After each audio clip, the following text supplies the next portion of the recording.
afternoon, my beautiful, wonderful, amazing people. How is everybody's Friday going? I guess it really is fuck around and find out Friday. That's what it seems to be today. Lots of people fucking around and finding out lately. I don't know what makes them want to do these things, honestly. If I were them, I'd quit while I was ahead, but I don't know. It must be something inside of people that just makes them want to look like clowns constantly. I mean, Jesus, at least put a fucking red nose on. If you want to look like a clown like that, Jesus, for the love of God. I mean, you know what? I will forever be TT to most people, and that's okay with me. I actually get confused when the UT kind of pops into the chat. Wait, oh, that's me. Oh, that's me. Hold on, hold the fuck up. That's me. I did do a little research on the Wayfair thing, but I have no idea how to make that work. One of you guys is going to have to help me figure out how to do that. All right, because I looked into it. You can favorite stuff. You can make a registry, but I don't know how to add anything. I tried to figure it out. I am not a Wayfair shopper, as y'all can tell, so that's outside my realm of doing. Clearly. Oh, they don't think they're clowns? Is that the problem? I mean, we remind them. I mean, I don't think they really need more reminding that they are actually clowns, but if they do, I mean, we remind them an awful lot, like, hey, you're being a clown now.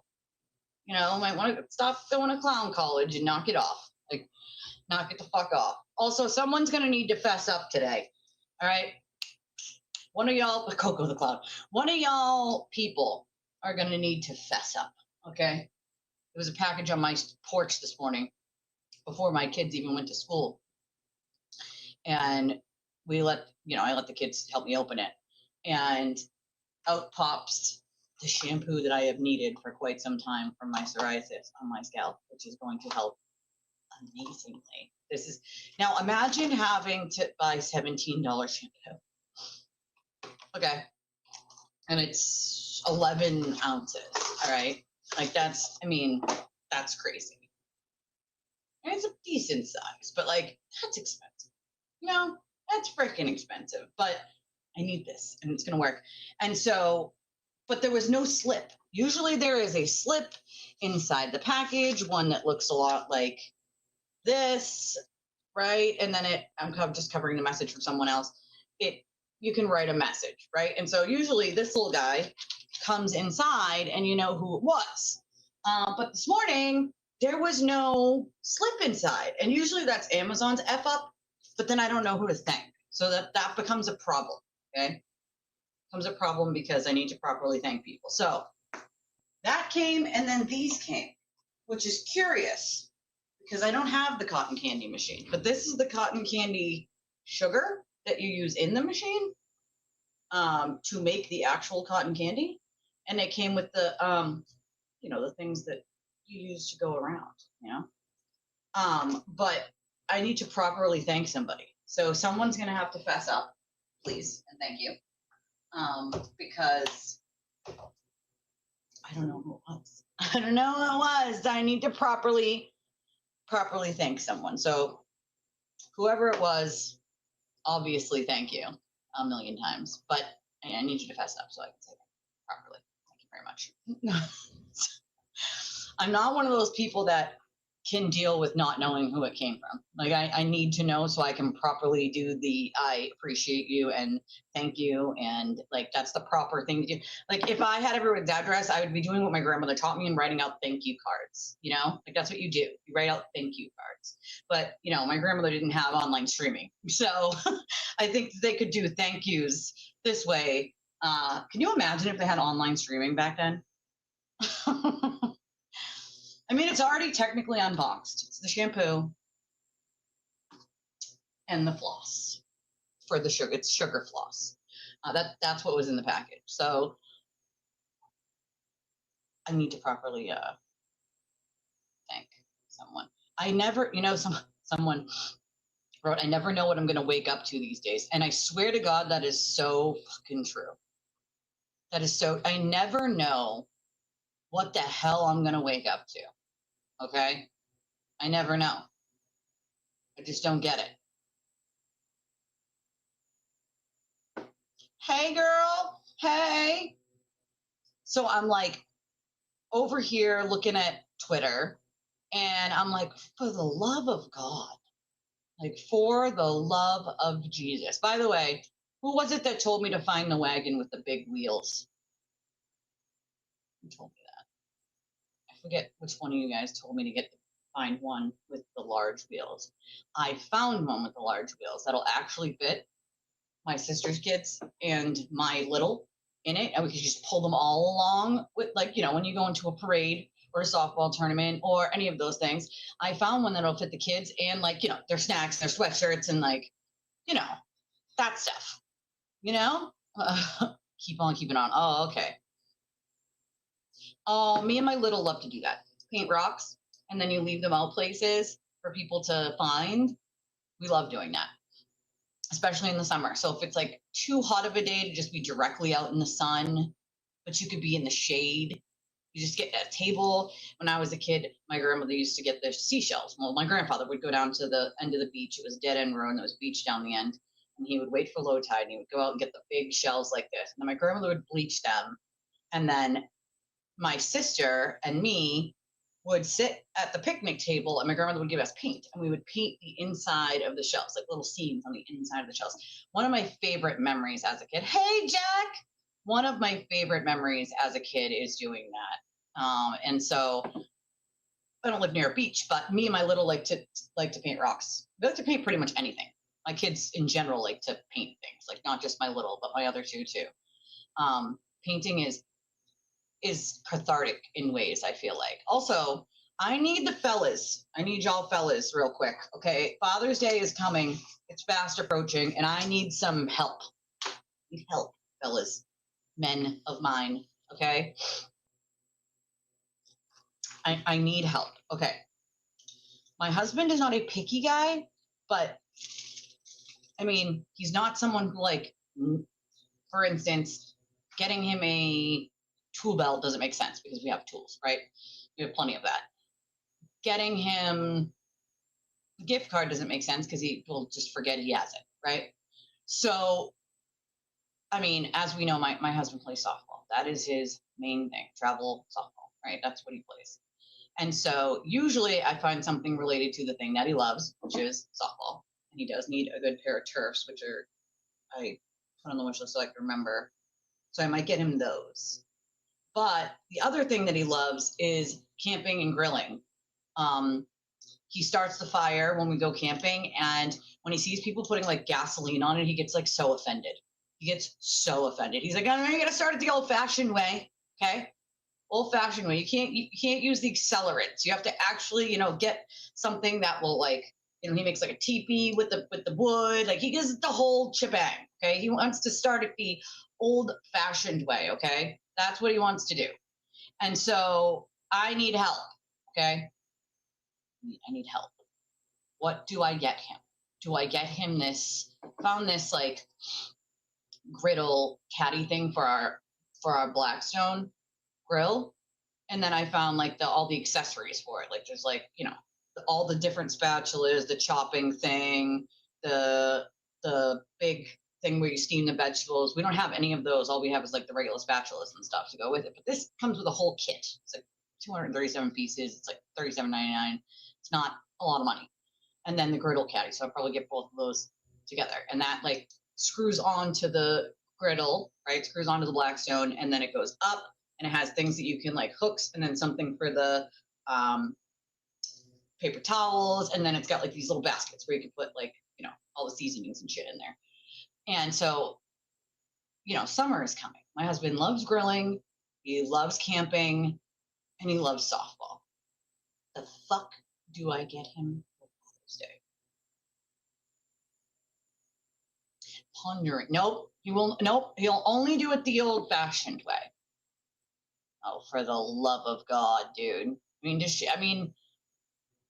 I don't know why posting about people that you haven't talked to in a year or 2 years is like a thing, and then pretending that you know anything about what's going on in their life right now. it's wild to me. Fucking wild. Wild. Yeah, see, he's not that kind of guy. You know what I mean? Like, he's not that kind of guy.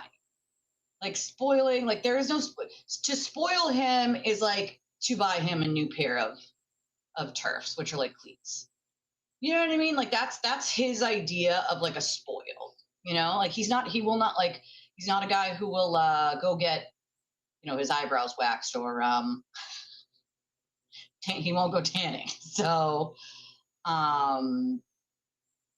you know, I'm thinking the best idea is either the turfs, because he needs and wants those for softball, or the grilling things, or something else to go with like our camping equipment that we already have, like other items that would help us. He actually just mentioned to me the other day, like, it's getting nice out, we need to go camping.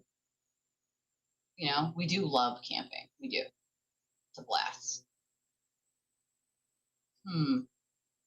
I need the fellas to fill me in on this one.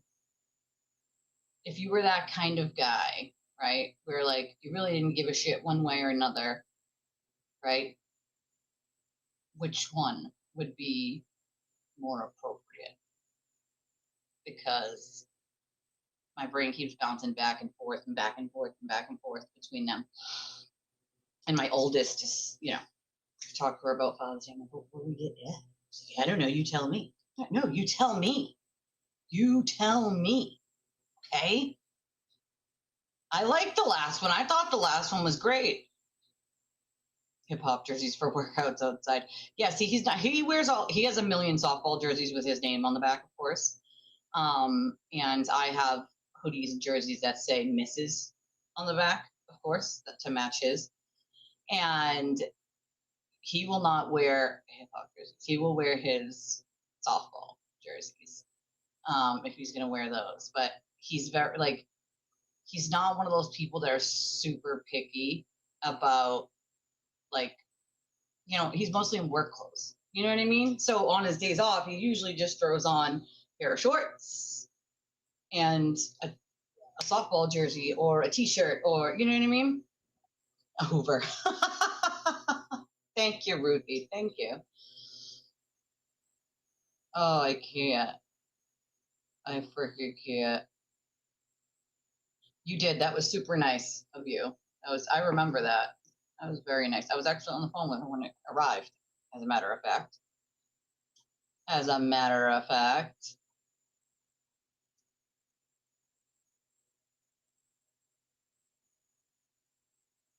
A drone.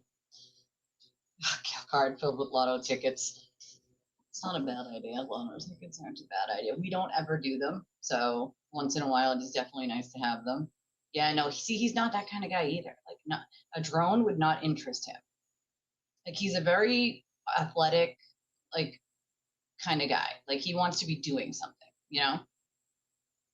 Running, jumping, you know? He wants to be physically doing something. Swimming, tending to the fire. Like, he's athletic, that's for sure, you know? I feel like coffee is one of those things that we both are going to get regardless. So I feel like if you give it as a gift, it's almost like a, yes, I know you're going to have it, but I feel like I can do better than that, you know? He loves cooking outside. Well, we have a Blackstone, and I got it. Actually, my friend Tracy got it for me the day after Mother's Day, 2 years ago. And we love the Blackstone. Absolutely freaking love it. And so when we go camping, you can break the Blackstone down and rebuild it and bring it with you, or you can cook on an open fire. And he does love cooking on an open fire too. And again, like I said, he's got to start the fire correctly. If he sees like someone in the next campsite doing it with like the accelerant, he's like, no, that's not the way you do it. He's like, hate when people cheat when you start a fire when you're camping. We call him the fire master, you know, the fire master, because he always gets it up and running within like just a few minutes, and nobody else can keep it going the way he can. It's just, we let him do that. But usually when I'm camping, we'll let him do the cooking because that's something he likes to do. So that's why I say, like, do I get him the black. So we do need a new cast iron. I don't even know what happened to the old cast iron. I can't find it. We need a cast iron pot for cooking. But then again, if it's not open flame, we just bring the Blackstone, then you don't really need that regular one, you know? Oh, I know what you're talking about. It comes with like the big pot that goes like over the fire. Now, let me say this. When I say we go camping, we do like glamping.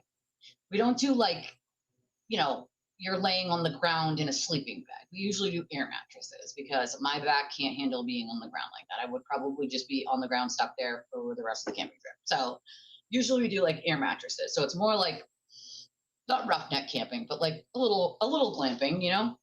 You get a site with like electricity and you bring like a, you know, a thing and you plug in a fan so you're not sweating to death at night. So it's a little glampy-ish, you know, a little glampy-ish. But my husband is very athletic. Like he likes to be physically doing stuff. Like that's what he likes to do. That's why he loves sports so much, you know? So it's like he's one of those people that is happy with like something like camping or cooking outside on the grill or playing softball or kicking the ball with the kids or playing cornhole or, you know what I mean? Like doing something like that, swimming. You know what I mean? No one's kids are perfect. Not even mine. Mine are pretty smart kids, and they're not perfect. They have their moments. They have their freaking moments. That's for sure. I also have to write on my list of to-do things to get my little more shorts. It's gonna start. I looked at the weather for next week, and it's gonna start getting hot again. Okay, I expected that. We're at the end of May. You know, we're at the end of May. I expected it's gonna get a little hotter again, and so I'm like, damn, she's gonna need more. I just got her socks and underwear, so thankfully she's got. I mean, could definitely stand to buy her another thing of socks, but definitely I'm gonna have to buy her more shorts because I'm looking at the weather and it's like half and half. Like it's gonna be a little cool some days, but then it's gonna be really hot other days. It's like make up your mind, weather. Make up your freaking mind so we can just figure out if we need to break out, you know, the summer stuff. You know, like fuck. Let's see, what do we got here? Oh, Jack. It wasn't me. Are you pulling the Shaggy, Jack? It wasn't you. Jackson's 1684 and says, it wasn't me. Have a nice day. Was you, sir. It was you. It was you. It was you, Jack. Congratulations. Get him a waiter outfit, you know. Actually the Blackstone set, the set that I found on Amazon has it has an apron with it with all the rest of the other things that go with the Blackstone.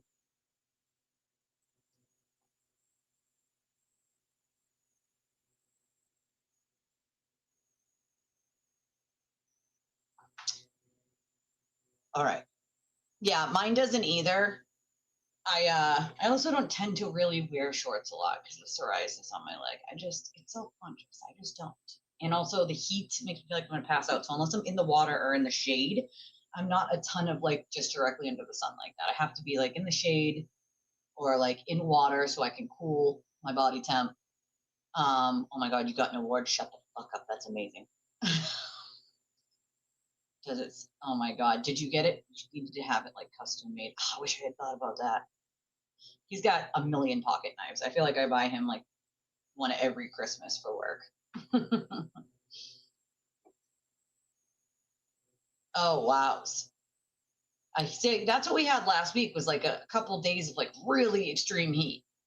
And then now we're a little cool now. Now it was 54 when I woke up this morning, so not hot, 54 Fahrenheit. So then by today, like the middle, it's only supposed to be 64, so not hot. You know? Oh, it's gonna rain there? That's not fun. I don't like that. I'm not a fan of liking the rain, dude. Although I do like a good thunderstorm in the summer once in a while. I'm not gonna lie.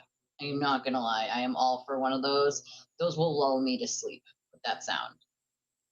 I think because the tinnitus in my ear, like I'm so used to listening to thunderstorms when I fall asleep. Like that's what soothes the constant just blaring in my ear of the tinnitus, of the constant just, oh man. All right. I got something here that's interesting. Ooh, that actually sounds like fun. See, we don't have a ton of that here in Massachusetts, unfortunately. And without a car, we kind of have to go where we can get to or go where other people want to go. So, you know, depending on who wants to go with us, or if we go just as the family, usually we'll have like my sister drop me off or something if we're just going as the fam. But we don't really have a lot of those in this area, to be honest. But definitely staying dry. I mean, we have our own tent, pretty big. Although I do really think it needs to be re-weather sealed. It's been a few years, and I feel like the last time we used it, it was beach camping near the river, but at the same time, it rained, and so I feel like a lot of the water kind of went underneath the tent footprint tarp. I had tucked it in, but underneath, because you don't want the tarp sticking out from. I see a lot of people make that mistake where they put the tent on top of the tarp, but the tarp is just sticking out from underneath the tent. Well, if it rains, all of that pools underneath and it gets into the tent. You want it under the tent, right? You want it just a tiny bit smaller than the tent itself, so that it doesn't do that. So I see people make that mistake, but I do think it needs to be like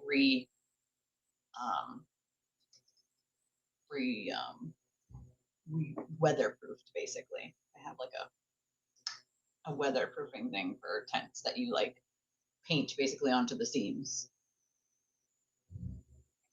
Fishing, yeah, no, he doesn't do fishing. He's not a big fisher. I'm jealous, I'm not gonna lie. Well, you could always join me at the end of July and just do the Saco trip. Just saying. Just saying. Just saying. Oh my God, yes.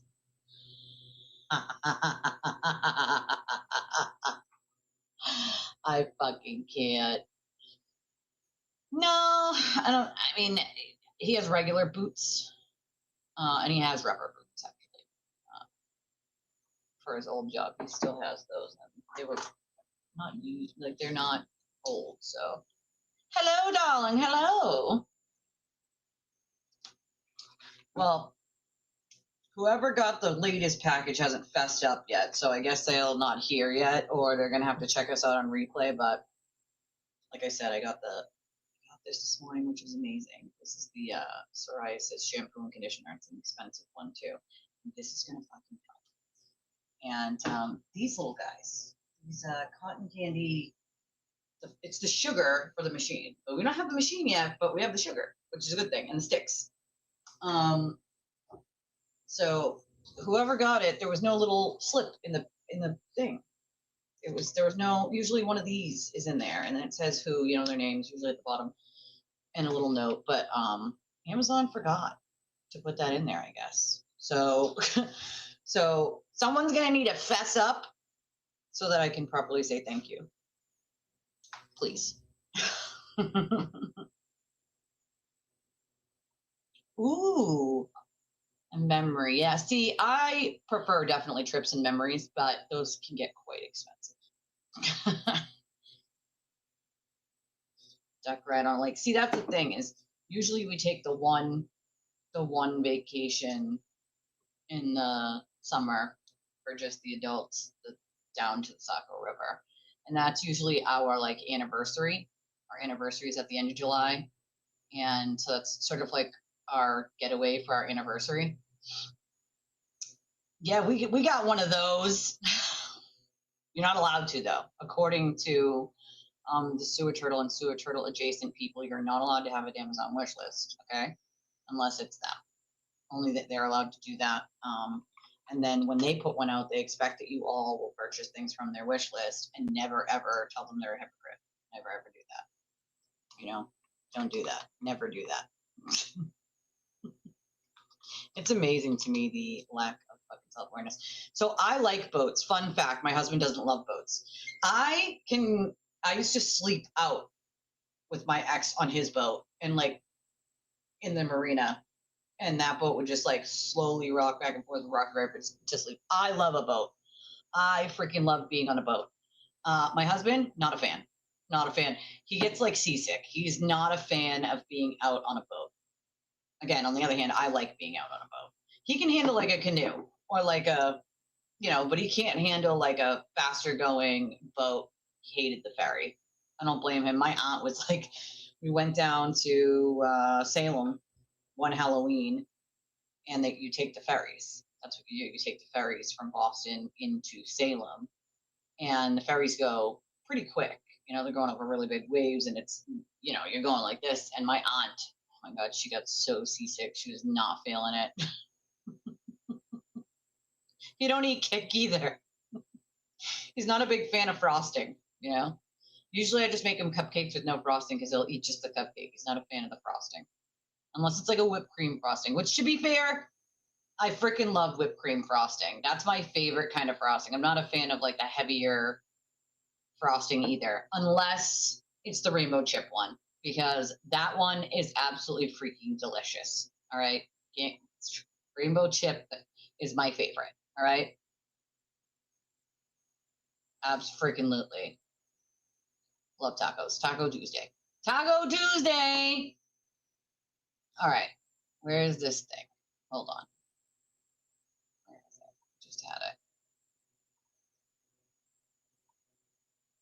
All right. Let's see. Wow, people. Wow. Wow, people are getting crazy. Oh God. For the love of God. All right. Where's my little thing here? Where is it? Where is it at?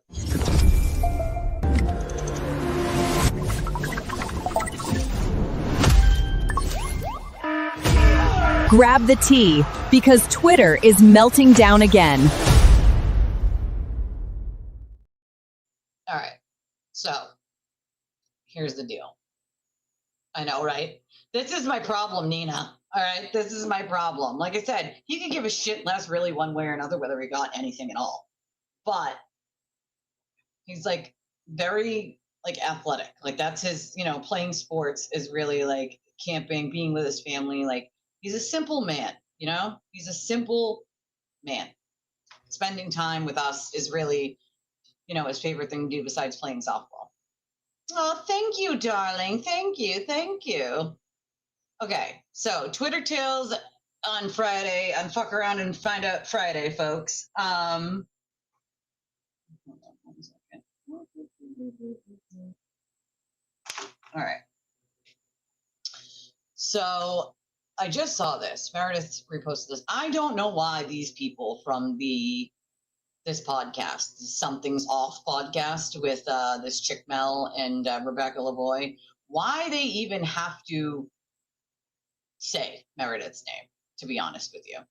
It would be like talking about Aiden and Lindsay when they really don't know anything about what happened in that scenario either, right? Why you would want to comment on that, not really sure. I mean, I guess because you gained like 200 followers from going on Aiden's stream, you thought like, let's kiss his ass some more. But I promise you that's going to end badly. Just like that's his pattern. Like ultimately he hates, by the way, she who goes by she, her, they, those are her pronouns. I just want to remind her also that Aiden hates pronouns, okay? He's made it very abundantly clear and very public that he thinks people with pronouns are fucking idiots and he's not going to use them and you can fuck off. So I don't know why people who stand for all these things that they've been standing for so long are willing to take everything that they stand for and believe in and throw it out of the window to simp for that guy.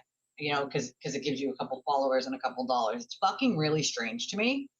And the fact that you want to comment on his ex-relationship where he tried to destroy his, ex-girlfriend's fucking life, which is a pattern of destroying ex-girlfriend's life, is wild to me at best. So this is Mel from that's what I'm talking about. So this is Mel from Something's Off podcast. Yeah, something is off. Something is off.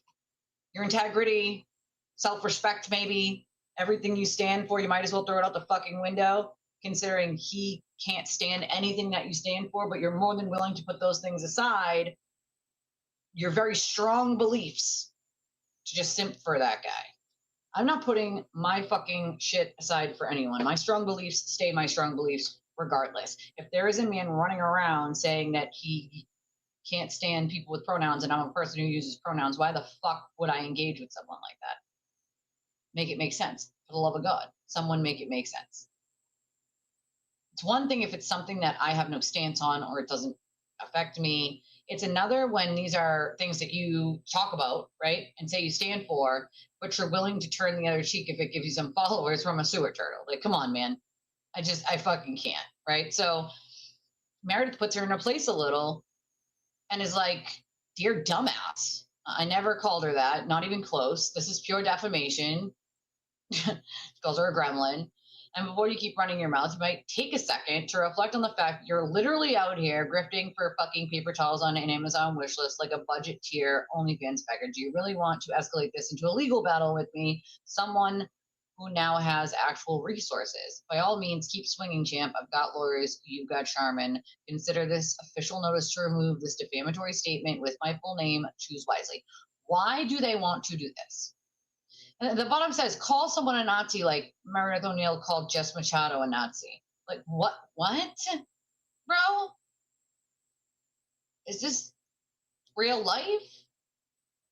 Like, lady, maybe stay out of shit you know absolutely nothing about, because ultimately, when everything hits the public and when everything comes out, you are the one who's going to look like a fucking moron. Okay? Make no mistake about that. It's like these people won't take any warning to understand that, like, you know nothing about what happened behind closed doors. You know nothing. You've seen nothing. You're going by what a sewer turtle told you. And I promise you, he's not telling you the truth. Okay. I know that for 1,000% fact because unlike them, I've seen it. Okay. I've seen all of it. I know what's happening and they don't. So it's like, I don't know why you would want to continuously make yourself look so foolish. You know? Like, come on. I don't know why they care why someone, like, listen, Asshole goes around like harassing her entire community every day. Like, I mean, I've never met a more busybody in my fucking life who has so many opinions about everyone else. Meanwhile, they're raging out or crying constantly. Listen, I could get a good cry, but I'm probably not going to constantly cry on my stream. Just saying, you know? So this is the statement that Mel makes, and of course, Meredith links the link to it to report it because you cannot harass and defame people, dude. You know, you can't do that. It's off the fucking charts. Literally. And so there are other people who have been watching them, I guess, from the beginning of theirs who have actually pointed that out. Like, dude, listen, we asked you to look into this person and you didn't. Like, what do you really stand for then? Make it make sense, right? That is the beauty in our system. Yeah, call someone so a Nazi like Meredith O'Neill. Not for nothing, but A, Meredith never called her a Nazi. And B, what happened to free speech, Mel? Weren't you just on a stream with Aiden saying free speech, free speech, free speech so he could call people murderers who weren't charged with any crime? I'm trying to figure out here where you stand, because I mean, weren't you just on a free speech stream? Is that not a thing? I'm just wondering. I'm asking for a friend because I really don't understand your stance here. You were just screaming from the rooftops. It's okay for him to, like, you know, I mean, you rubber stamped it. It's okay for him to go to children's sports events and run around literally harassing people with bullhorns by their homes and bringing carfuls of people there to call them murderers when they've been charged with no crime. But calling someone a Nazi when they didn't even call someone a Nazi, that's the line for you? Cool. Did you know that Aiden said that Surviving the Survivor's mother, who was a child of the Holocaust, didn't survive the Holocaust because she was a child, even though her family had to escape that, and then she had to go into hiding as a child? Like, did you know that, Mel? I bet you didn't. And I'm betting that a bunch of people are probably going to point that out now that you made this ridiculous statement, because now you look like a fucking buffoon. Called Jess Machado a Nazi, and I will I will defend You will your what? right to call her a Nazi, and I will Oh, no, you won't. Otherwise, you wouldn't be talking about it. Stop it. call you out every day. That is the beauty in our system. Is she all right, dude? Like, I wonder if these people are all right. I'll support your right to say it, but I got to talk about the fact that you did say it. The problem is Meredith didn't call her a Nazi. That didn't happen. That literally didn't happen. So again, when you take the Aiden said so or Ethel said so, you make yourself look like a fool every fucking time. Every fucking time. It's sad to me though, Kingdom. Isn't it sad? Isn't it sad? Right? Like, isn't it sad? You can't, it makes me sad. The amount of streamers, YouTubers, lawtubers, whatever, that I have had to unfollow or have a completely different opinion of now because I know they know they're lying. And I know that they know that they're ignoring real shit behavior just for money and clicks. Like, where is the line? Where is it? Where is the fucking line? Where is your integrity? Where is your self-respect, your common courtesy, right? Do you even give a fuck about anybody who's a victim, or, you just want to climb the back of the coattails so you can gain a couple thousand followers off it and you don't care who you hurt in the meantime? Every single person you hurt in the meantime is a human being with a family and a life who didn't deserve it. Do you sleep fine at night knowing that you are helping someone victimize people and then you jump on the bandwagon? Make it make sense. I don't understand it. Right? I feel like Ethel's a compliment, I feel like it's a compliment. The fuck, Exactly. What Meredith posted was a clip of Jess's own comments. So again, please explain to me how that's calling her anything other than clipping her own shit and reposting it, which she doesn't seem to have a problem putting on the internet for the world to see to begin with. So why is it such a problem that someone reshared it? Just wondering, asking for a friend. It's disappointing. It's sad. It's fucking disappointing. Absolutely it does, 100%. But if you notice, some of these people change their personality to meet his just for that like button, just for a new subscriber, just for another super chat. And it's like, bro, listen, everyone could be a sellout if they really wanted to, right?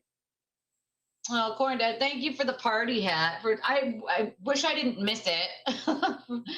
I wish I didn't miss it. I have the screen on now, but I always miss them because I don't have the screen on when you guys send those. And I think those things are so cool and fun to look at. But I see that you sent one. It says on the screen. It'll tell me when someone sent one on the screen. So thank you. Thank you, Corn Dad. It's sad. It's sad. Oh, absolutely. It feel. I mean, look at the hypocrisy with a lot of these people, just like Kingdom said.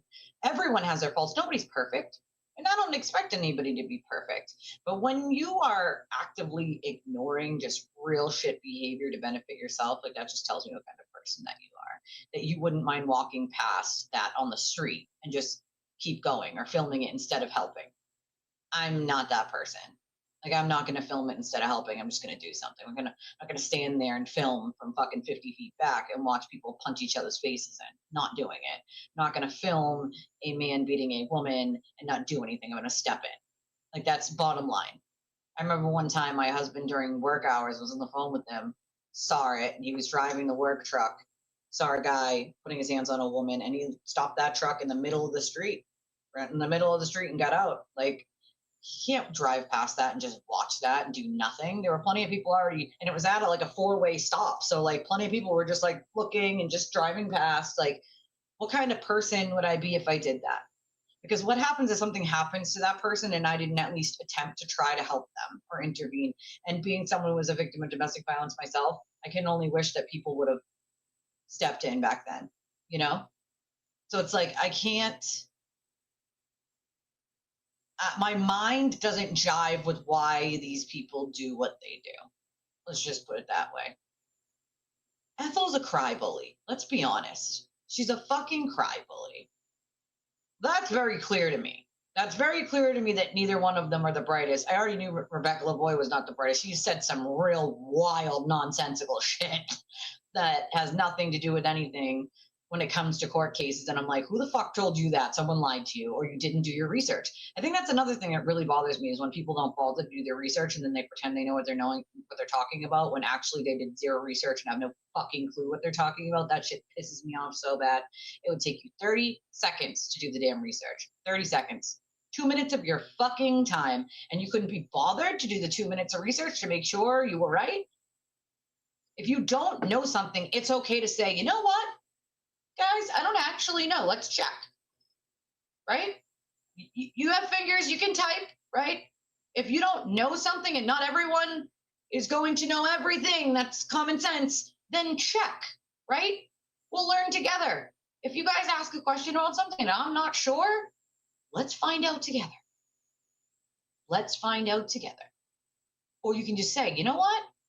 I know the law in this state, but I'm not sure about the state we're talking about. We'll have to look into that, right? You don't just say shit like Melanie Little or Rebecca Lavoie. You don't just say shit because you think it sounds good, you know? Yeah, that shit that's infuriating to me. Like, that pisses me off. You didn't do any research, but you made an analysis. How the fuck do you do an analysis if you do no research? Make it make sense. Make it make sense. For the love of God, someone make it make sense. For the love of fucking God. I can't. It pisses me off so bad. Like, you can't make a fucking analysis if you don't do research and you don't have the information. How the fuck could you? You know? Like, hello? Ugh. If that doesn't fucking chap your ass, I don't know what does. You know, especially when you're talking about going over cases, you know? That's the other part that really gets me, which is like be acting like you're better than everyone. Like, you could have more money, own more homes, own more vehicles. It doesn't make you better than someone. As a matter of fact, a lot of those people are actually much shittier people than, yeah, this is it. Than the people that I know that are fucking struggling. You want to know why? Because the people I know are struggling are still willing to put a helping hand out to someone else. And the people who aren't want to keep for themselves. People like this. You know what I'm saying? People like Jess. Like, the fuck? I can't. It makes my heart hurt, literally. It really fucking does. See, that's my problem. You can't make an analysis based on what a sewer turtle told you. Like, that just goes to show you're a fucking idiot. You're an actual idiot. This is it. Seems to be popped. Pop that bitch. Oh, yeah, absolutely. And now we know why she ran all the way down to the Fall River courthouse with the grant stuff. It's because her sister works at the Fall River courthouse. So no wonder why she didn't cross the fucking street, right? No wonder why she did not walk across the street that day if she was so afraid of Grant after she threw his chair, you know? It's because her sister works at the Fall River courthouse. So why not just get a favor and have them give me this order that I don't deserve and that didn't meet the burden to begin with? What I really find interesting is I'd like to know what judge signed off on that, because I think an investigation needs to happen. Whatever judge signed off on that shit show of that order needs to be looked into on whether there was a favor done for someone, because I questioned a million times. That doesn't meet the burden for what the law says. It has to be 3 instances, and it has to be true threats or fighting words. Okay? None of those things occurred. All right? None of those things occurred. One of her reasons out of the 3 was, I think he's looking at my boobs at court. No one on planet Earth is getting a restraining order for that. You don't qualify. Just FYI. Okay? FYI, you don't fucking qualify if your reason is, well, I think he's looking at my boobs while we're in court, looking down at where my chest is. Like, what, bro? First of all, don't flatter yourself. Nobody's looking at your boobs, okay? Number 1. Number 2, if that's the best you could come up with, the fact that a judge signed off on that was deeply concerning to me to begin with, but now it all makes sense. No wonder why you spent 45 minutes after an entire full day and drove all the way back to Fall River instead of walking across the street where it happened to the courthouse. If you were so afraid, you would have walked across the street. But you knew you wouldn't get one. That's why. So you were like, fuck it, I'll go to the courthouse where my sister works and definitely have them do me a favor and let me have this order against someone. You know what that's called? That's called corruption, folks. That's called corruption. The judge, her sister, and herself all engaged in corruption, if that's the case. If they did her a favor by giving her an order that did not meet the legal burden for one, that is called corruption. So I love that these people that are, we are fighting for corruption, are the most corrupt motherfuckers I have ever come across in my life. It's amazing to me. I don't think she responded no. I mean, it doesn't look like she did. Meredith posted this like 13 hours ago, and it's not taken down because I wouldn't be able to click on it. So, oh, the accosted one, yeah, being accosted, officer. Like, okay, that's freedom of speech. So he can tell you to go fuck yourself, fuck your mother, go fucking run around on train tracks. He can tell you all those things because, Jess, that's freedom of speech, darling. You know, kind of like those box trucks, you know, on private land. Yeah, that's freedom of speech. You can do that. It's expressive, you know. That's my point, Panda. Why attack an ex of a person you don't even really know? Never mind the fact that you have no idea who he is and the things that he does. Like, but yeah, definitely keep attacking his ex to get brownie points with his followers, so they keep, you know, sending those super chats. And well, they're not super stickers anymore. What are they even called? Are they just called jewels? Does it have a name? Because I don't have it on my end, obviously. But like, is it called something? Or is it still called soup? You still have to click on like super stickers and then they just pop up. Like, how does this work exactly? They don't give you like a breakdown of it. What they tell you is very minimal general information when they send you an email about a new feature like that, which is like not helpful. Like, I know that you can still do super stickers in like the UK and stuff, but we can't do them here in the US. We took them away for the jewels. But are they called jewels or are they just called like what each one is? I'm confused.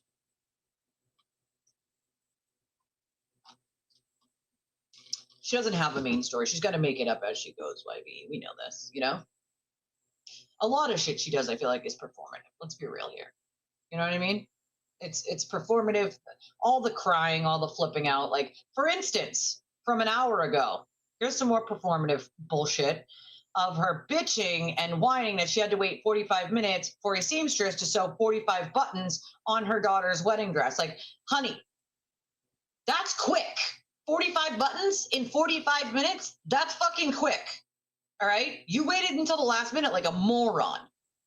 You're lucky you even got a seamstress that could do it this fast. Are you all right? Also, why the fuck did you wait this long to wait for 45 buttons? You know what I mean?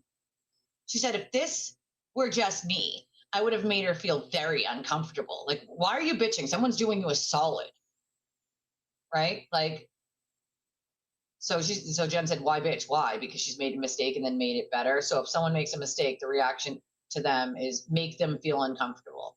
Like, no. Yeah, that's why you're cunt. I mean, to be fair, I agree. You had to wait. Oh, no. Fucking subscribers waited 3 fucking months for you to do something that they paid for, and you're wanting to make a small business owner, a seamstress, a professional, uncomfortable because you had to wait. Go get a cup of fucking coffee and shove a sweet treat down your throat. The world doesn't revolve around you or your daughter. You're a piece of shit. You're an absolute piece of shit. And she thinks $520 is a lot for alterations to a wedding dress. It's not.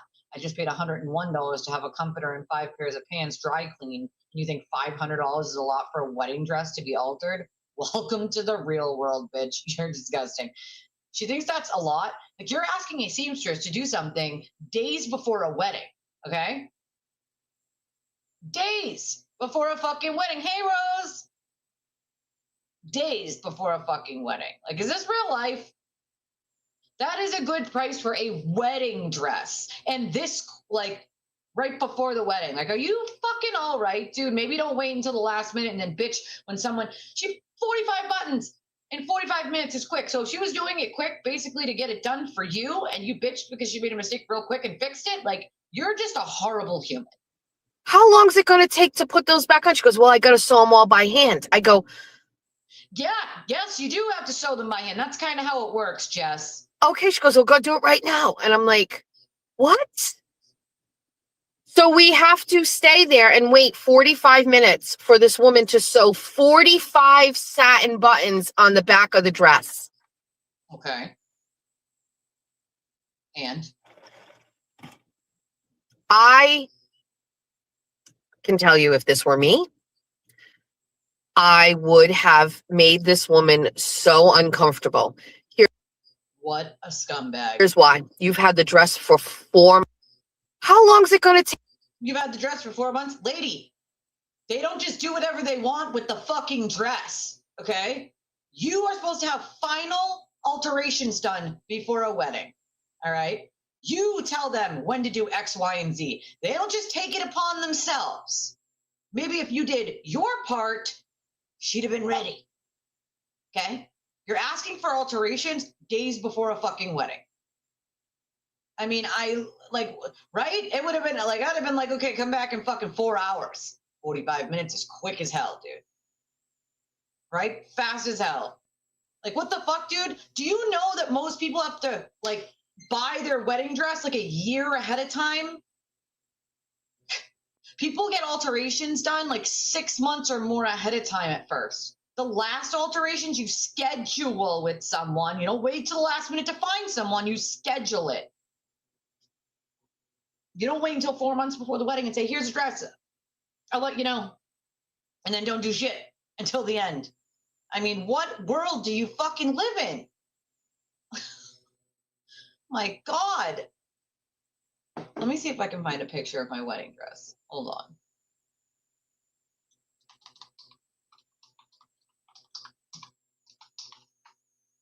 Yeah, wait till the last fucking day. Like, what the fuck? What the fuck? Like, and then you want to bitch that she took 1 minute per button. 1 fucking minute per button. Not me, dude. Mine was, I think, a month or more before my wedding. Like, what? Like, what the fuck are you doing, dude? Like, what are you really fucking doing? Unreal to me. It's absolutely unfucking real. Some of the shit that people fucking do is absolutely fucking wild. It is fucking wild. Let's see. Where?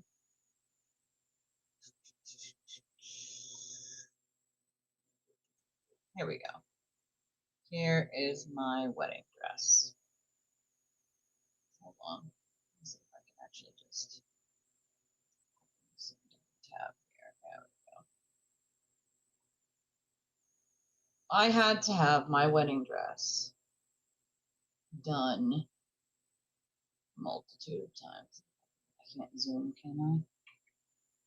Zoom? Zoom. No. Magnify image. Ah, we go. Why didn't it show you guys it as magnified? Hold on. Oh. It didn't show you guys as magnified. That's my wedding dress, though. So it's basically like a Cinderella dress. It's layers and layers, and it's like a tube top and then layers and layers of tulle, right? And in between each layer of tulle are rhinestones all over the tulle. So on the first part, then on the second, on the third. So they're pretty beautiful, just rhinestones all over the front. And then in every layer of tulle, right?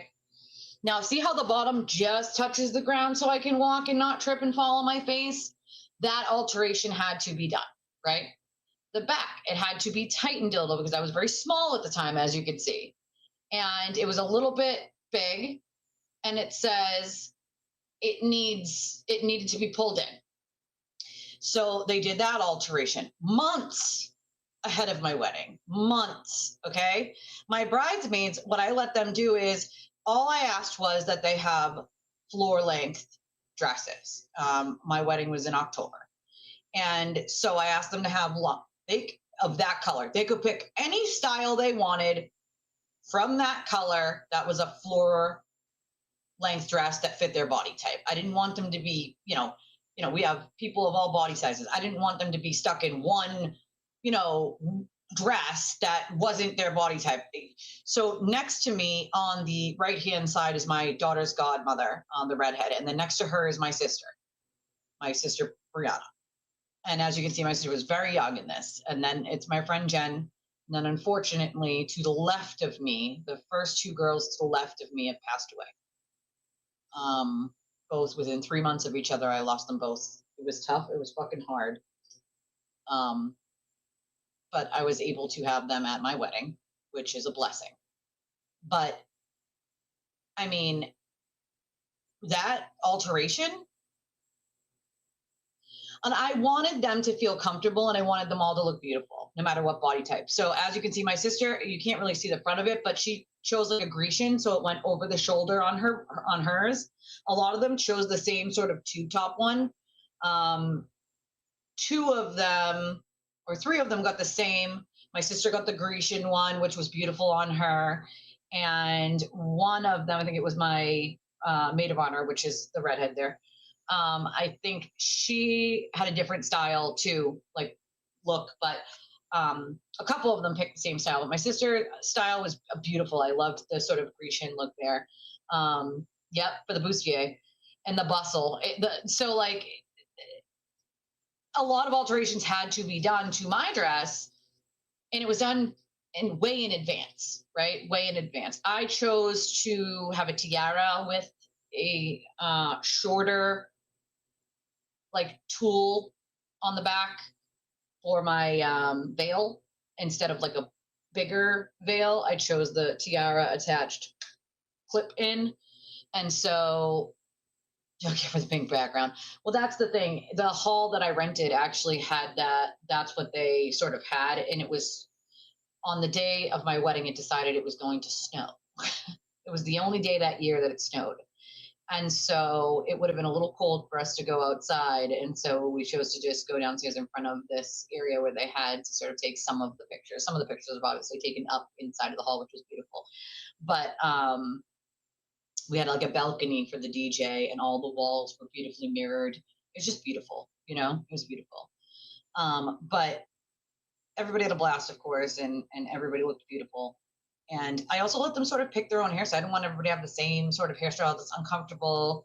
I told them the only difference was I was going to wear my hair fully down. So then that meant like you're either wearing yours half up, half down, or an updo. Those were the choices. So some chose half up, half down, and some chose updos. But I loved my dress. It felt like Cinderella. That's what it felt like. It was very poofy, right? It was very poofy, but I loved that about it. I loved that about it. It was beautiful. I still have it. It's encased in this beautiful box for my kids so that one day if they want to cut it up into a million pieces and sew it inside their own dress or alter it for themselves, they very well can. But it's a beautiful dress. It's a beautiful dress. And I always imagined a princess-like dress. You don't have to sit and wait when you have the alterations done ahead of time. I think my final alteration was about a little over a month before my wedding, and it fit fine the day of my wedding. You know what I mean? It fit perfectly fine. I was also like a size 3 at the time, so I wasn't going up or down much for sure in weight. So, it was definitely a day to remember. It was a beautiful wedding. And I didn't wait until the last fucking minute to have the alterations done to my dress. You know what I mean? Common sense, you don't wait until the last fucking minute to have the alterations done to your dress and then bitch and whine when it takes 45 minutes to put 45 fucking buttons on it. Like, duh. Thank you. You know what I mean? Yeah, I lost a lot of people at a young age. It wasn't just bridesmaids. Since then, we've lost 2 of the groomsmen have passed. One suddenly, and they don't even really know how. They passed in his sleep, and one to an accident. So, thank you. I love my bridal gown. I couldn't have picked. I knew the second that I was looking for that kind of dress anyway. So the second that I walked in, I told them I wanted all the dresses that looked like that. And funny enough, when my daughter did her quinceañera, she picked a dress that was poofy like that, similar. But because my daughter has that problem with like short stature because of her disease, she wasn't the size of a normal 15-year-old, if that makes sense. So she's much smaller than a normal 15-year-old would have been at that age. So basically, we had to have hers altered and straps put on it because she's so small. And so we had her quinceanera dress altered and had the straps attached. It was tube top type and it was to the floor, but it was way, way too long. So we had them cut it and then we had them add the straps on to it. See if I have a better picture of it. Oh God. You can, yeah, this is a better picture of the dress. You can see like the rhinestones here. My sister is actually doing this crazy dance during her wedding. My wedding was a really long time ago, but she's doing this crazy dance, of course, and it made everybody laugh. But that's the dress, sort of me standing up, and you can see sort of all the rhinestones better. I can see them glittering, you know. But it was comfortable to sit into. It was very, very comfortable to sit in, and we had a blast, of course, at the wedding. And I remember the alterations being wicked quick, but they were very expensive, very expensive. Alterations on a wedding dress are extremely expensive. Okay. Extremely expensive. It's my sister behind me, as a matter of fact. Oh, there's my daughter with the little bow on her. You could see her, one of my children. Only two of them were alive at that point. My third one hadn't been born yet, but you can see her blue bow in the background there. But it was actually, had no problem like sitting in it, you know, hanging out. I had no issue with any of that, which was nice. And the alterations were expensive. They're going to be expensive. It's a wedding, you know, it's a freaking wedding. My bridal shower was an absolute blast. They toilet papered me into a toilet paper bridal gown, as you can see here. They they toilet papered me. And so there's like a thing where if they do that, like then you have to wear that for the rest of the day when they do that to you. So I was like, okay, let's go shopping. Let's go in the store. Let's do it. They're like, you're not going to actually go in a store like this. I go, oh, yes, the fuck I am. Like, oh, yes, I am. I sure the fuck am. Like, and I sure the hell did. I was like, yep, we're doing it. We're going. Like, we're doing it. I was so much younger, obviously, right? Obviously. My sister is right there, and it was sort of like a Hollywood theme. And of course, she caked me. Yeah, I got caked. I got caked. Look at how tiny. I've always been tiny, but look how tiny I am. Like a teeny, teeny, tiny. Also, I loved that shirt. I don't know whatever happened to that shirt, but that was one of my favorite shirts. I love those sort of like side, like either asymmetrical or like it had like one short like sleeve and then nothing on the other side. I loved it. But I mean, all of this costs money, right? Like all of this costs freaking money, dude. You have to like, it's not cheap to do a bridal shower. And you know what I mean? Like, I got caked right in the face. You know what I mean? Like, it costs money.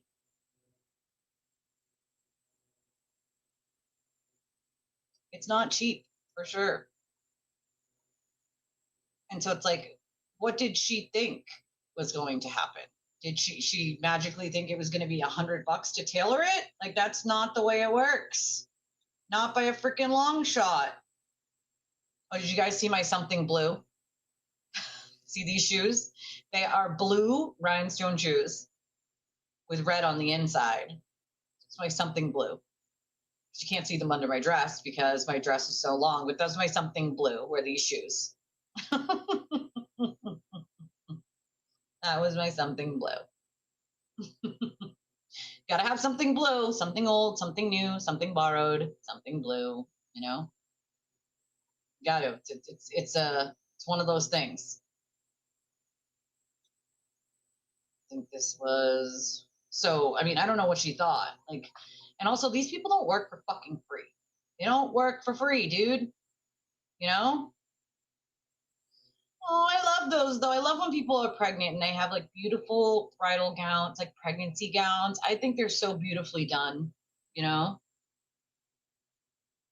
My God, I wish I could get this level of like volume back into my hair. I just don't have that much hair anymore. Like that level of volume in my hair was great. I wish. I freaking wish. I also haven't had my hair done in a really long time, so to be much younger again.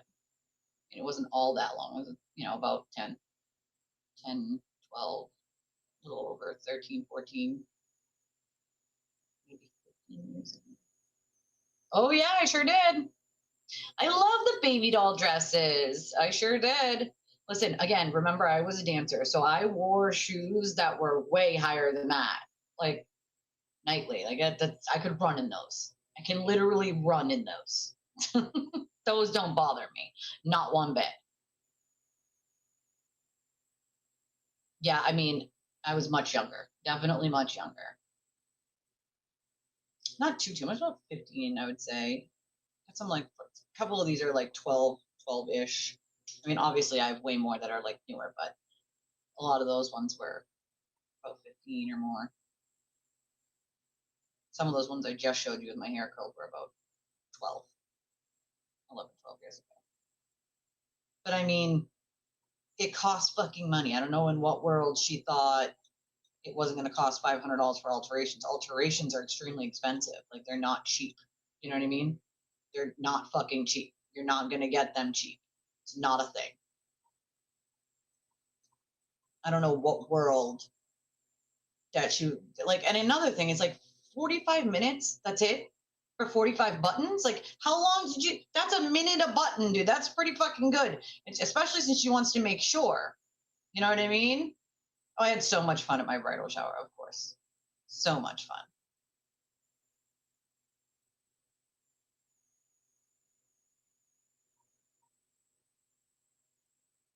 I didn't even use rollers. That I still have actually the thing that I use there.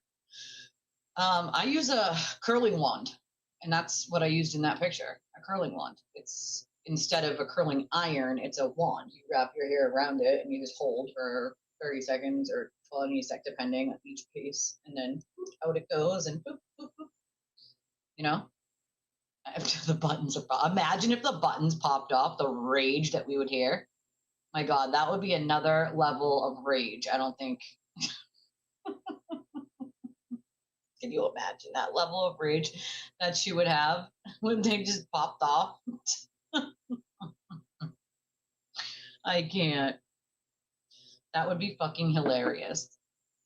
It's fast. It's 1 minute a button. 1 minute per button. That's pretty fast. I mean, I guess, listen, I had this one lady that used to make my dancing clothes, and she was quick. She made them quick, but they never fell apart. You know what I mean? Like, she just was so used to doing it. Like, you know what I mean? It's my daughter's quinceañera cake. And that was her dress. So we had to have the straps added, and they cut it at the bottom. And her birthday is around Christmas time. So if you're asking why the hell is there a Christmas tree, because that's the hall still had it up, the hall we rented for her quinceañera. But we had to have the dress altered because she's so small, and we literally went to a quinceañera like place that sold those dresses. They had an entire room just of quinceañera dresses because they're very elaborate. And so we had them alter this dress, cut it at the bottom because way too long, and add those straps you see on my daughter's shoulders because she's so small. But I mean, those alterations, we had them done ahead of time. Her face was so chunky from the steroids that she was on. Like her face was still so chipmunky from the steroids. But of course she had a blast, right? My little was really little at that point, but I mean, it takes time and fucking money. I don't know what world she lives in that you seem to think it doesn't. Oh, there's the pictures of Gronk. So this is my daughter at Children's Hospital. I told you guys she danced and sang with Gronk and his brothers, there they are. I have these pictures. I forgot all about these, but this was at Children's Hospital, and that's my daughter in the middle there. She was much younger, but yeah, they were good sports. Gronk was hilarious. He had the kids laughing and having a blast, and his dad and his brothers. They were so fun. They were so fun. The kids were using their phones as little fake microphones, and they just had an absolute blast. All right. Gronk and his family were great sports. That's my little one. She was a little bumblebee. But they were great sports, and the kids were just so happy to have a second, to not be in their rooms and not have to worry about, what medication's next, or blood pressure medication they're going to give, or pain medication, or, what happens to them next. That they could just sing and dance and have a good time. And that was something that, like, she still talks about to this day, that I don't think she'll ever forget. And it was a great moment, that's for sure. It was a great moment. Oh God. When I worked at the prison. I didn't realize how many pictures I actually have. It's ridiculous, but I should probably, like, my best friend was a picture taker. She used to love just taking pictures and taking pictures and taking pictures. Yeah, Gronkowski. Rob Gronkowski. He was on the Patriots for a long time. I'm a huge football fan. Huge. And I have a Gronkowski jersey. I also have an Edelman jersey. Two of my favorite players ever, of course. I'm a boring person, though. You know what I mean? Like, my life is boring. It's my family. Like, that's it. Like, my life is extremely normal. You know what I mean? Like, my children, my husband, my family, my sister, like, her kids. Like, it's, just like everybody else in the world. You know what I don't do? I don't go around harassing people and acting like a fucking buffoon. My God, do you guys remember me telling you about the elf on the shelf thing that I set up one year, where the elf was, like, stealing from the Barbie kitchen? Here's the elf. He's got his backpack. He's filled it with Barbie things that he has stolen, and he is coming down from the sink, and he took his stuff. My daughter loved that setup. She had she was so excited. She came in squealing. It was adorable. She absolutely loved that setup. I don't forget that one. I probably only have like one more year of that elf, maybe one more with my daughter. Two if I'm lucky. If I'm extremely lucky, I'll get two more. Because she's at that age now where the kids are starting to tell her, about things that I don't appreciate. I like to keep my kids, and the magic alive for as long as humanly possible.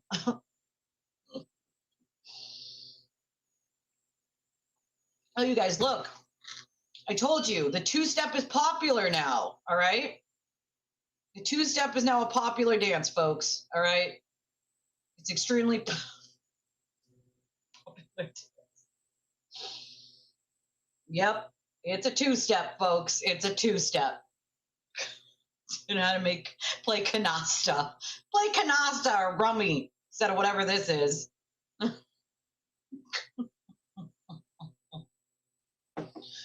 I can't. I literally can't. I literally can't. Hilarious. Fucking hilarious. Also, I have a good question. Why does Jess have a fucking picture up of Meredith? Can someone please tell me why? Like, why? Why is that a thing? Like, why? For the love of God, why? Is that supposed to be a ha-ha? Like, it's creepy, bro. It's creepy. That's creepy. I'm not understanding. Like, you're a creep, Jess. For the love of God, stop. For the love of God, stop. Oh, okay, hold on. Sanchez said, Sparkly Rabbit posted a studio upgrade wish list claiming she cannot broadcast daily without these essential improvements. The list turns out to be almost entirely Amazon gift cards. Someone then suggests adding actual studio equipment, to which she replies, have all those, I'm good, thanks.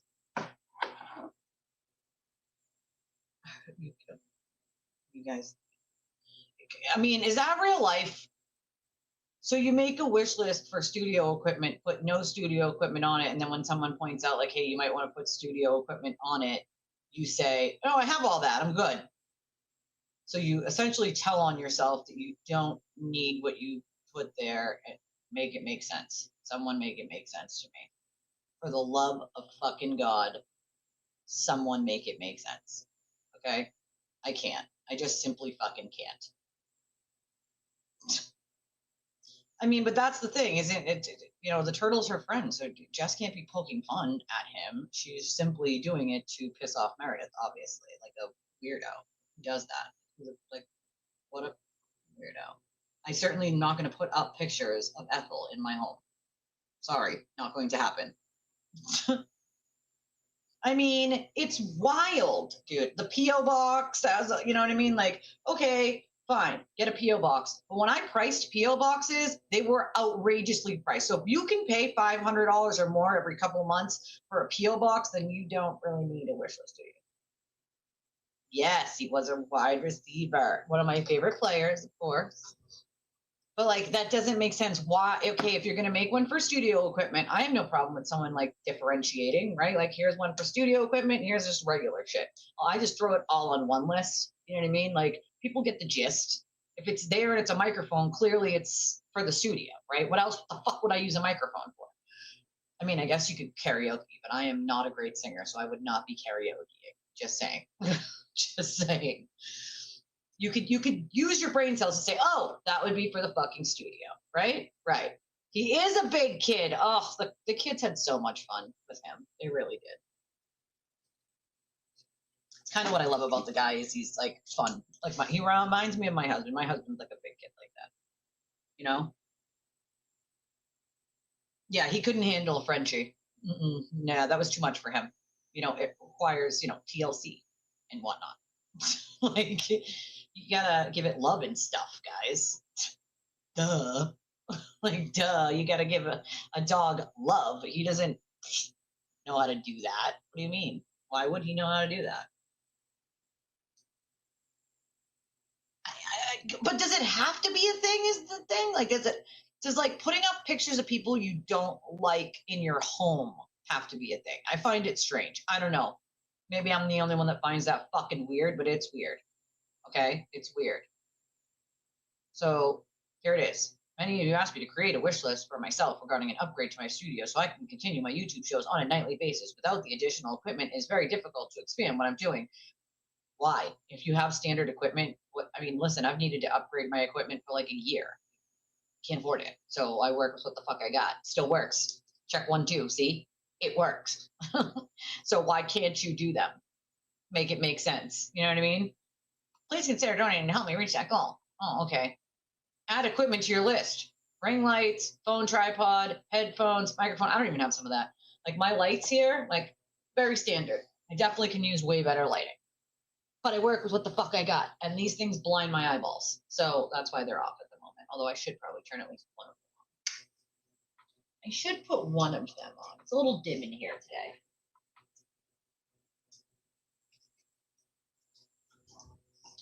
Gotta turn it though. Looks like my kiddo was messing with my lights. Oh, they're bright, dude. They're bright. And it doesn't work with my glasses because it just reflects off my glasses, which is obnoxious as all hell. So thank God I got my contacts yesterday, which I wasn't supposed to get till Sunday. So the elves have all those. I'm good, thanks. So this person's like, yeah, put these things on your wish list. Equipment, ring lights, phone tripod, headphones, microphone. I have all those. I'm good. So what the fuck would you need then? Listen, we can all use a better camera, okay? We could all use better lighting. We could all use a better microphone. But if you're saying you don't need any of those, then what the fuck was the purpose? I mean, you can't make this up. Maybe, she had one too many already that time. I mean, it's... What, bro? Like, what? I can't. I literally can't. Aww. Meredith has 3 cats? I didn't know she had 3 cats. But she's a journalist. I love this one, Brian. But Jess is a journalist. Not. Not. I can't. I literally can't. It's I can't. They do haunt me as well. Listen, believe me. Although I think about like it being the last year with the elf with my daughter and then being sad about that. So, you know. Yeah, it makes me sad. You know what I mean? It makes me sad. The whole fucking thing just makes me sad. Okay? I don't quite understand. You know? I don't get it. I don't. Good one, Leah. Deb, honey. Patient. Whatever. Drowning in debt or drowning in regret. Oh, this one's supposed to be Aiden trying to figure out how to work a pool. This is amazing. I love this. I love this. He'll never figure it out. That thing will never get used. Facts. Kylie was in Worcester yesterday. Someone was peeing on the Turtle Boy statue yesterday. I forgot about this. She texted me, and somebody actually peed on the Turtle Boy statue while she was there. Fucking hilarious. All right. Whoever did that, you're the MVP. I'm just going to say that out loud. You're the MVP. Okay. Oh, sock accounts following you, Nan? Yeah, just give them the block. That's what I do. They joined my block party. Yeah, I kid you not. There was a person who peed on the Turtle Boy statue. It's what Aiden named himself after, was that statue of a boy riding a turtle. Fucking weirdo. But whatever. So someone actively was peeing on that yesterday while she was there. I can't. I fucking can't. Amazing.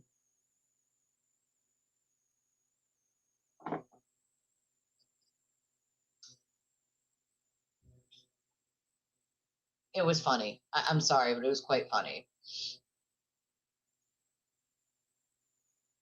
Oh, this was a good one. Apparently, Jimmy threw a short dagger at Jess the other day about her, what was it, 12 weeks to send off the shit that she fucking auctioned off or whatever from her fucking closet. Oh, that was weird. I tried to tell you. Who would win a Rosie O'Donnell lookalike contest, Mel or the Broken weird. Baker? Mel's a brunette. Mel's a brunette, so I got to go with Mel. What feels more neglected, your old dog rider or the clothes Jess has yet to bring to the post office? Okay, that's how I wanted to end it. No, that was weird.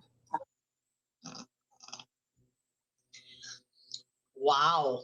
Maybe that's why he canceled on Jess. Just not feeling it anymore, guys. All right. Just not. Nope. Nope. Oh, Chud the Builder. His bail was lowered from a whopping 1.25 million to 1 million. That wasn't a big lower, but right? They need a plaque. You peed on the Turtle Boy statue. You win. What's happening? Great question, X. I don't really know this time. It's the 2-step. This is the sparkly 2-step. Rothschild, this will never get old. Happy early Memorial Day to all, no matter what side you're on. TV being a douchebag is the one thing we can all agree on. That's a fact. We can agree on the fact that he's a douche nozzle. There's a fucking bird in my house. I didn't know what to do. I get him out. Fucking bird. Look at, there's a bird right there.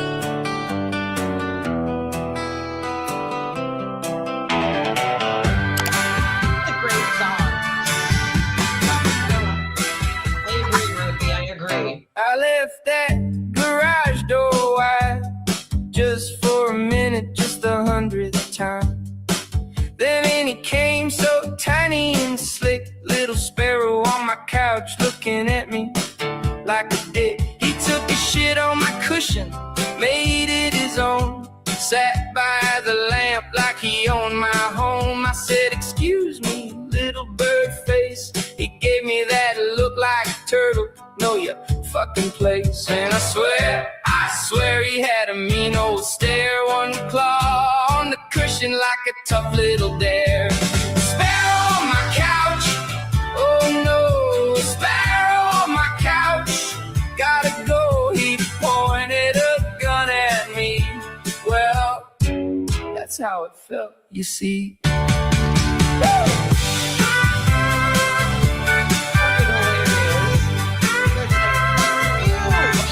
Now I sleep with one eye shut. Every little tweet makes my there's a stomach bird jump right there. through my brain. I think he's plotting with the birds next door. Gonna bring a whole flock through that screen door. And if they hit my pool with a feather raid, I'll know that sparrow called in the whole brigade. He's got a plan, I can tell by the way he marched through my living room that day. And I know it sounds insane, but that little bird put shit in my brain. Sparrow on my couch, he pointed a gun at me. Well, that's how it looked, you see.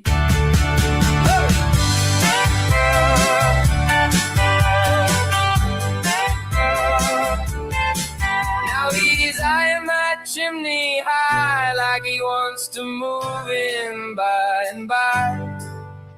Maybe he's got squirrel friends at the end of my wing. The story ends.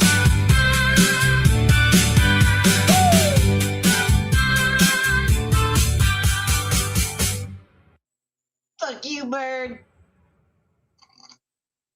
Hilarious. I'm sorry. Still funny. Always funny. It's a bird song. I told you, Aiden's got a whole bird gang out to get him. Apparently, you know they're hustling and bustling in the front yard, waiting to get into the house the next time. They're gonna gang the living room. They're gonna mob the living room. Start swatting the living room, bird style. I mean, that's the thing, right? No one should have to worry about participating in a chat without being harassed. It's like, that's why I cultivate a environment of people who you don't have to agree with something everyone says. You don't have to agree with each other, right? But you do have to be respectful of each other when you're in my space. And right, Team Sparrow. And I appreciate that you all do that beautifully, because it's not, everything isn't black and white, okay? There were a lot of different things that happen that aren't just one thing or another, that have a lot of nuances to them. And so I appreciate when y'all allow people like Nan to join into our chat without having them have to deal with mean words or harassment, because nobody deserves that. You know, if you don't like someone, you don't have to, you know, right? Put some fucking window treatments up, God damn it. Like, as a matter of fact, my landlord, it was yesterday or the day before, she actually like hired a company to come out and spray the backyard for mosquitoes for the summertime. And they do a good like around the perimeter of like the house on the outside to make sure like spiders and ants and like things like that don't get in the cracks. Because it's when it starts to get, you know, cold again or warm, like they'll look for somewhere to go, right? And make a home inside your walls and like all, you know, through any cracks they can find. And so they came and sprayed my whole backyard for mosquitoes. They sprayed the whole like outside of the building, like around the whole house. And the lady was like, yeah, those are like, that'll stop like, you know, ants, you know, the things that you start to see in the summertime, spiders, things like that. I feel like it does to me too. Once in a blue moon will be one of those days where I'm just like, oh, this is so fucking annoying. But usually I just laugh at this point, you know? I just have to laugh, you know? I know, I don't get it either, Rose, you know? You want to know why? It's because we are not of the cult mindset. So if you're not of the cult mindset and you don't fall in line and you're not a follower, you're a leader, that's a problem and it's a threat. And so anybody that has any leader qualities and you don't just fall in line and do as you're told, we have to clip for that. That makes us a target because we're not someone who's just going to not question anything. You know what I mean? It's not us. We're going to question stuff. We're going to start asking questions, and we're not going to just get in line and do what we're told. Can you please go? I can't go back. Can you please go? I can't go back. I definitely was thinking about Actually, funny you say that, Quinn. I was texting Nan today after the show and saying like, "Hey, what day do you want to pop on? I would love to have her just pop on since we didn't get to have her during the fundraiser. Just to have a normal chat like we're doing today, you know. I think it'd be fun, you know. I think that would be fun. And I know you guys wanted to see her, and you guys didn't get to, but she sent Steve for us because she was doing. I told you guys she's doing mom stuff, and believe me, I know what it's like to have to do tournaments. My husband's tournaments for his travel ball last all weekend, and you know sometimes we have to go and try to find sponsors for the team, and that gets when it's closer to like Worlds time and see if anybody wants to sponsor the team and so on and so forth, and they sell like football squares and things like that to try to fund the trip and to get them all to if they qualify to Worlds. But believe me, I know what it's like. It can last all fucking weekend, Friday to Sunday night. You know what I mean? All day, all night, all day, all night to the next day, you know, multiple days in a row. Well, actually, one of my favorite ones we do out of state is at the Connecticut Sportsplex. That one, I love that Sportsplex. I don't, it's a huge Sportsplex. But it's just like there's so much shit going on. It's one of my favorite ones because usually it's just multiple fields in like different cities that you have to drive field to field. And you know, if you win, you're in this bracket. If you lose, you're in the losers bracket, so on and so forth. Oh, you poor thing. Busted knee. Yeah, I mean, today's my last day until Sunday anyway. Usually I take Saturdays off. I didn't last week. I just worked straight through the whole week. That's why I took Monday off. But if you're feeling better Sunday, maybe we can have you on. Sunday's a very chill day. We kind of just talk about whatever the audience wants to talk about. All sorts of random shit. Recipes, world news, whatever. So on and so forth. No more busting knees, man. Can't be doing all that. We need our knees. At least I know I need mine. My body feels like it's 20, 30 years older than it is. What did you make for the romantic dinner? They want to know, Nan. They want to know what you made. I'd like to learn about fighting words from Nan. I'm confused on why Judge says it's an actual threat. That wasn't my understanding. So you mean true threats are fighting words? Is that what you mean when you're dealing with like an RO? So fighting words can mean things that would like trigger someone.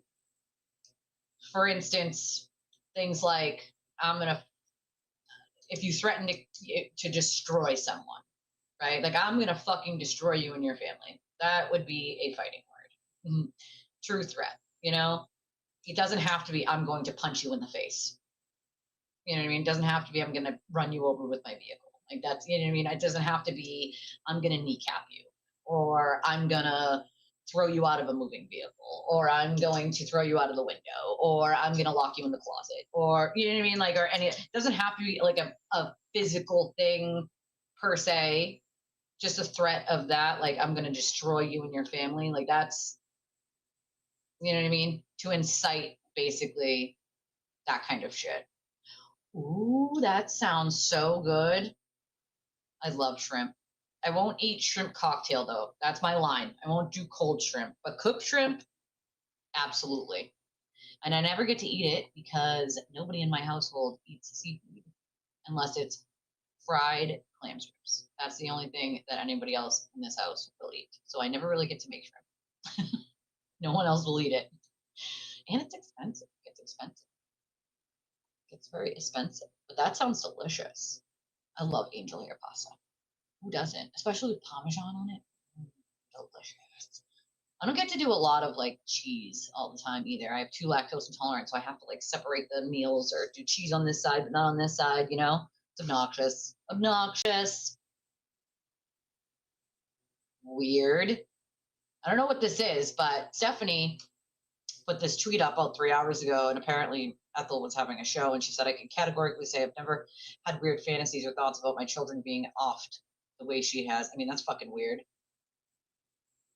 The murder scenarios she thinks up that involve her children are diabolically absurd and sick. That is nothing to sit and brag about. That's weird. I think about my oldest and her disease taking her, but that's as far as that goes. You know what I mean? Like, I don't think I've ever thought about if my children could be unalived by a psychopath. I mean, I've never thought of that scenario a day in my life because I do everything I can to keep my children safe and to teach them to keep themselves safe. Do you think David Yanni likes to be questioned by Turtle Boy like this? Look at his face and slow it down to when he says no, he didn't see the autopsy photos. Oh, they did all see the autopsy photos. That's weird. I hope they eat each other alive. I skipped through his show to see what he said. He didn't think it was on purpose and knows she's an airhead, but did take issue with the message that she left. Oh, so, you know, it was content, Jimmy. What do you mean? She left that message as content. You know, she doesn't want to go to New York with you in a U-Haul. Ethel doesn't want to go to New York with you in a U-Haul. Sorry. Okay. Sorry. Does anyone, you guys, do you know what? No. When was this? Let's go back and investigate. No, I don't need to investigate. It's just, one, I don't care, right? I don't care.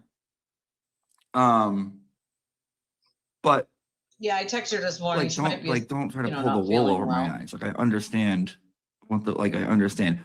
However, the voicemail she left about the U-Haul, where she was like, I said I would go with you, I'm not going.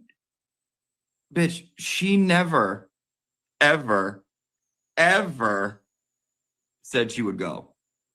She said no, she's afraid of U-Hauls. What? She has like trauma. She has U-Haul trauma. I don't know. Greg used to drive one or something.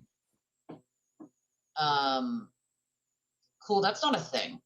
Just saying. Like, there's a U-Haul trauma. Like, you're afraid of U-Haul. Dude, I mean, stretching the content until it can't go no more. You know what I'm saying? Like, what the fucking hell? What the fuck? I mean, I know she'll pop in when she can, but I texted her this morning after I plugged my phone in. I totally did not plug my phone in last night, and it died. And so then by the time I was taking the kids to school with my sister, I just ran outside and left the phone plugged in the house to charge until I got back. Did anyone see Better was going to be on Law Girls? Oh my God, wow. Now, if that doesn't scream that, like, you like attention from, you know, Twitter and YouTube, then I really don't know what does at that point. I'm sorry, but that's, like, not real life. Like, listen, not Law Girls is a joke. Sorry, not sorry. I'll say that shit with my chest 17 times, okay? Like, no. If you need, dude, if that's where you need to go to be relevant, what the fuck to tell you at that point?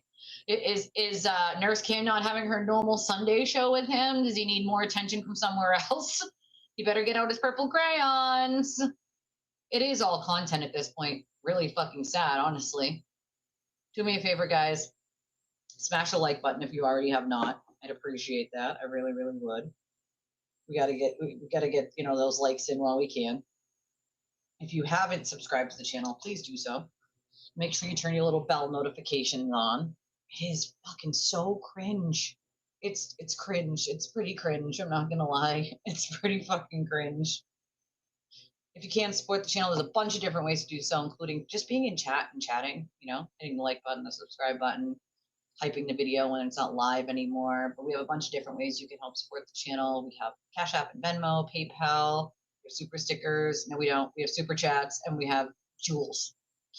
You know, I keep forgetting super stickers aren't a thing in the United States anymore. We have jewels now. Okay, that's what we have. They're like TikTok things, like TikTok. They pop up on the screen. Everybody sees them. They're kind of cool. I'm not gonna lie. They're very cool to watch when you can see them on the screen. And then we have our Justice Chats link at the top. That works for any credit, debit, Apple Pay, so on and so forth. And Revolut and Chime, which are the same as our Cash App and our Venmo. All right, let's see. What else we got going on here?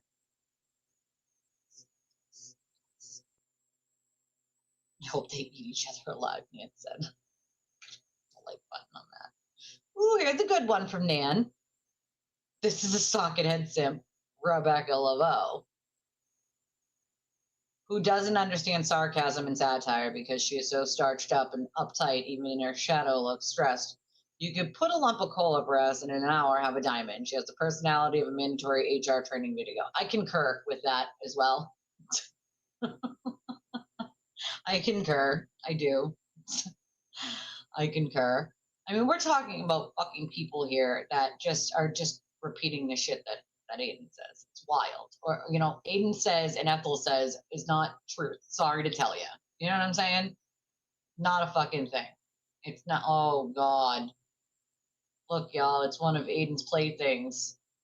Because, usually 16-year-olds do the whole, like, I'm gonna act gangster and lip sync in the car, right? Is that like a new thing too, to be cool in your 30s and 40s? Is we need to like get in our cars and like lip sync and like do the gangster shit. Like, what the fuck is really going on? Like, if people need this much attention, like, go fucking join a theater. Like, what? I mean, really though, like, what is happening? What is happening? I feel like there should be a disclaimer just for some of the things I have to scroll past. Like, that was cringe level. Like, can I get a fucking disclaimer next time? Can I get a warning? Warning, warning, cringe level, warning, warning. A tribute to the many lives nearly claimed by Jessica Machado's driving. Oh my God, it's a song? Is it a song? Is it a song? It's a song.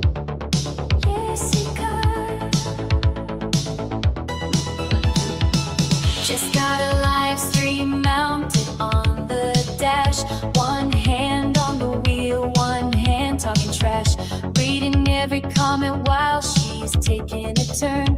Whole town yelling, when will this woman learn? She's got YouTube rolling, spaces on blast. Treats a stop sign like a thing from the past. Honking at a mailbox, beefing with the cone. Everybody pray when Jessica leaves home. She's yelling at her fans like they're blocking her lane. Cussing out old men while she swerves in the rain. Drama in the chat, chaos in the street. Just as more concerned with the repost in a tweet. Here comes Jessica, wicked hot Messica, crashing her cars into innocent pedestrians. Too much focus on her phone, better keep the loved ones home. She's got beef with the curb and a grudge with a tree. Ran over a rake while spilling tea. Nearly clipped a Prius in a rant about lies and screamed that drive fine with mania eyes. Trash cans tremble when she enters the block. Fire hydrants duck and the squirrel stopped the clock. A fence said please, then accepted its fate. Just was mid-rant, Ellie moderate the hate.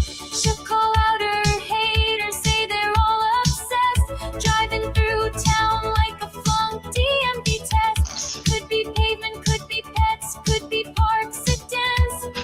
Nobody's safe when she's clapping at fans. Here comes Jessica, wicked hot Messica, crashing her cars into innocent pedestrians. Too much focus on her phone, better keep the loved ones home. She missed her exit but caught every slight. Ran a red light just to win a fight. Bluetooth screaming Jess, watch the road. But the comments popped off so she entered beast mode. Bicycles scatter, mail trucks flee. A garden gnome whispered, please not me. She hit a pothole and cursed Ritter's name. Then yelled at her viewers cause she left her own name. People, wildlife, other cars.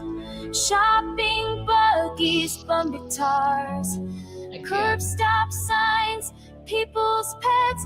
Raspberry berets, red Corvettes, trees, fences, utility poles, construction workers filling holes, traffic cones and sandwich boards, porch swing scooters, extension cords, bird bass hedges, welcome mats, joggers, cyclists, alley cats, drive-throughs, gutters, neighbors' gates, parking meters, dinner plates, school zone signs and flower beds. Everybody duck your heads.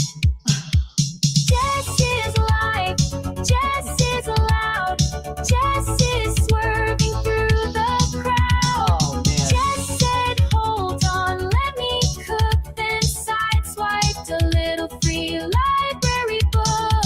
She don't break the fact, she don't yield to shame. Every dent on the bumper has some somebody's name. Talking big drama while she's shifting gears. Let the whole chat praying and the wine left in tears. She says I'm fine, I do this all the time. While the GPS whispers, man, this is a crime. If the tea is hot, then the street gets cold. Cause Jess chose gossip over road control. Here comes Jessica, wicked hot Messica, crashing her cars into innocent pedestrians. How many of you are beat bopping around? I just wanted to Better keep the loved ones home. bopping to the beat. Here comes Jess again, menace with the light stream, yelling at her fans while turning roads into crime scenes. Too much focus on her phone, better keep the loved ones home. I fucking can't. Hilarious.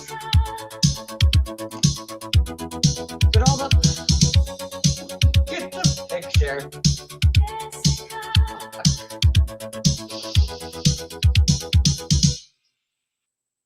Dude, look at the look at the traffic cone in the back.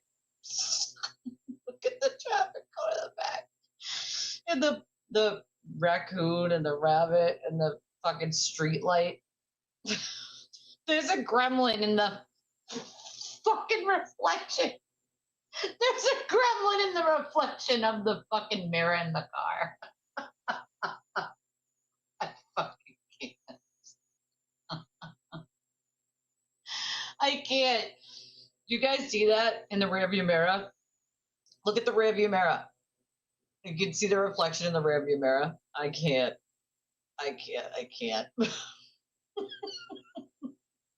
It's a gremlin. I fucking can't. Ah, I can't breathe. There's a yield sign back there screaming. That's great. That's fucking great. Look, it's Aiden's bird from his house. There it is, flying at the top. I told you, it's getting in a bird gang. Bird gang, bitches. Better close your windows, Jess. The bird gang. All right? The bird gang. You don't want those. You don't want those in your house. You don't want the bird gang. I can't. Oh, Natalie lets us know that Always Wrong Abby. Yeah, she creates fake DMs for the Ratterall crew to incriminate other people. Oh, shocker. You know, he used to have people from the UK do that. That's how he used to do, is have people from the UK make the fake DMs and text messages. Yeah. So it does not shock me that he might have Always Wrong Abby doing it now. I hope someone saved this, Abby and Erica colluding and making shit up. Oh, that's a shocker. The turtle cult making things up. What's wrong with these people? This is how far they'll go, yet Meredith's supposed to shut up and go away. Yeah, no, she's not. You know what I mean? But they would even use fake DMs as proof in court. Yeah, they've done it more than several times. This is a whole other level of deceit and spite. They're literally turning into Aiden. Well, yeah, that's literally how it works, right? Can you tell Abby I can't message her to create a fake DM for me? She doesn't have to put her name on it, but kind of like Meredith talking shit about Karen, how she wants Aiden back, how she can't move on, just so I can fuck around with her and say it's a real DM. I'll be like, Meredith, message a little birdie of mine, and look how she talks about Karen and how she wants Aiden back. Like, this is sick. That's sick right there. Like, what does that tell you? And if I didn't already scream from the rooftops a long time ago, this is the lengths these people will go to, then I really, like, if you haven't been paying attention and you didn't hear me say that a billion times already, I really don't know what to tell you at this point. Like, if you're simply just not listening to me because a sewer turtle told you so, like, listen to the fucking receipts that are endless, okay, of this shit. It's worse than his own phone extraction, of course. You know what I mean? No, their hobbies are creating fake DMs, fake text messages, using those to try to get orders on people, using those to try to get fake charges on people, bringing those into court so they can try to wiggle their way out of the shit that they did themselves. Like, it goes on and on and on. Like, it's unacceptable. Let's get real here. Like, this is, I mean, I would fucking never do this. I don't care how much I don't like someone. Listen, I think Aiden belongs in jail for the rest of his miserable life. Okay? I do. And I don't know at this point how he's gotten away with it for as long as he has without drinking out of a straw. But, you know, it is what it is. The legal system's going to catch up with him. There's a multitude of things happening, and it's his own fucking fault, right? His own fault, his own words are going to be the ones that ultimately bury him in the court. And that's on him. But this is the level that not just him, but many of his minions go to. And usually he asks for things like this. He'll call them on the phone and say, I need you to do this, this, and this. And then I'm going to make a text saying, don't do this, this, and this. And then I need you to still do those things. So when he claims that, like, I told people to stop going after Meredith, that's a setup. That's him making a text message saying, please stop going after Meredith, but him being on the phone with the same person saying, I'm just writing this so I can show it as evidence to other people that I did tell you guys to stop, even though I'm telling you to definitely not stop. Like, this is the level. That's diabolical, okay? Who the fuck has time for all that just to hurt someone? Who has time for that? To go to those kind of links, you're making up fake DMs and fake text messages and fake this and fake that. Like, yeah, touching grass is a fucking start, you know? It is a start. Another thing is, like, maybe tune out to the constant nonsense when it comes to some of these fucking people that are just going to feed you the same bullshit over and over and over. That's on you to do. If you choose to keep tuning into the BS and the echo chamber, then don't complain. You know what I mean? Don't complain. Without anyone's permission, 100%. We talk about this all the time. Just because someone has an opinion doesn't mean it has to be our opinion. You have a right to have your opinion. Oh, unless it's, unless it's about the cult. And then if you have that opinion and she doesn't get enough attention from the people with that opinion, she's got to go find people. You don't require anyone's permission to do so. I don't need anybody's permission for fucking anything.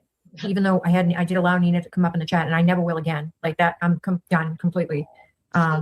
I let her up because I had hoped that maybe there was some thought process change that she had, but she didn't.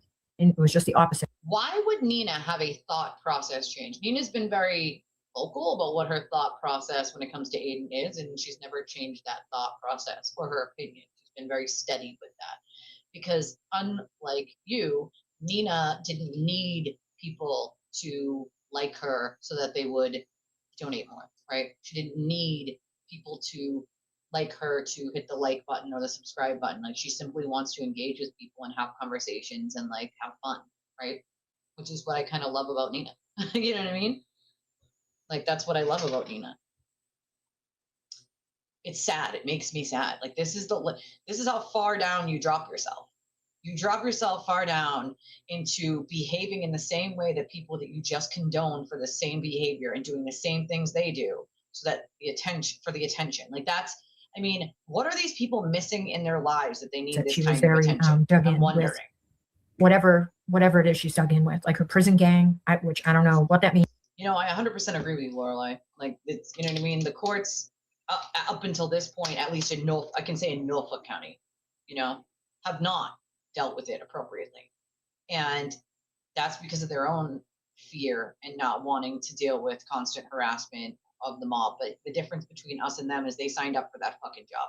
They signed up for the job to stop people in cartels, people in, dangerous people who might have people intimidated, witness intimidation, like people who might threaten cops, judges, and DAs. Like, they signed up for that job.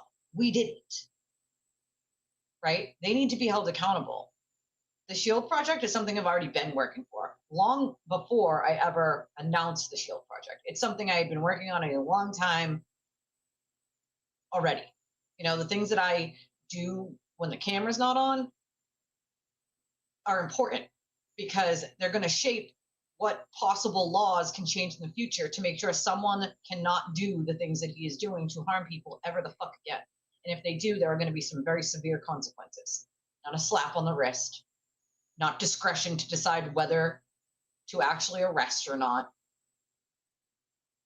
There needs to be, like, how do you stop someone from bringing in fake evidence?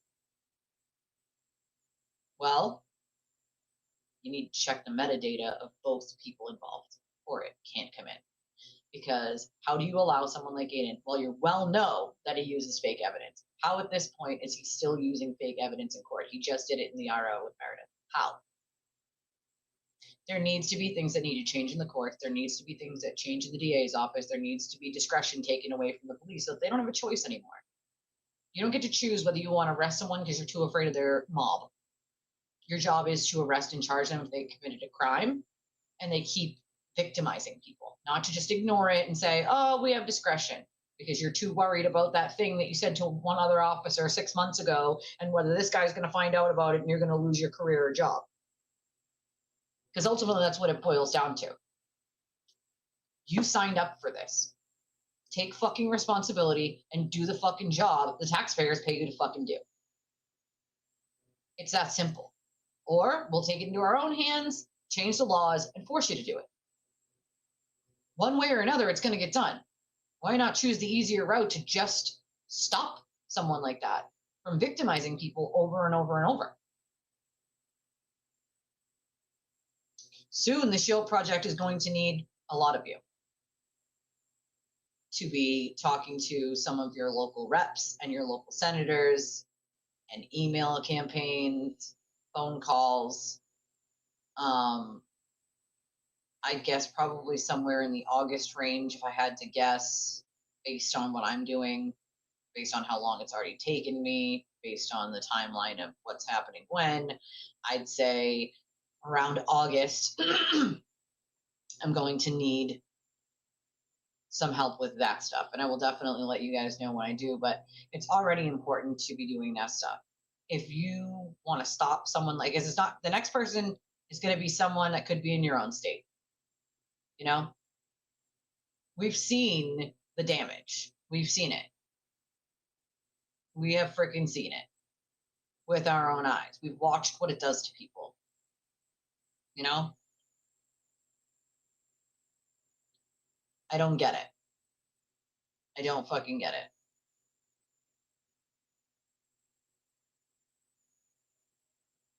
Oh boy. Looks like Eric is doing extra.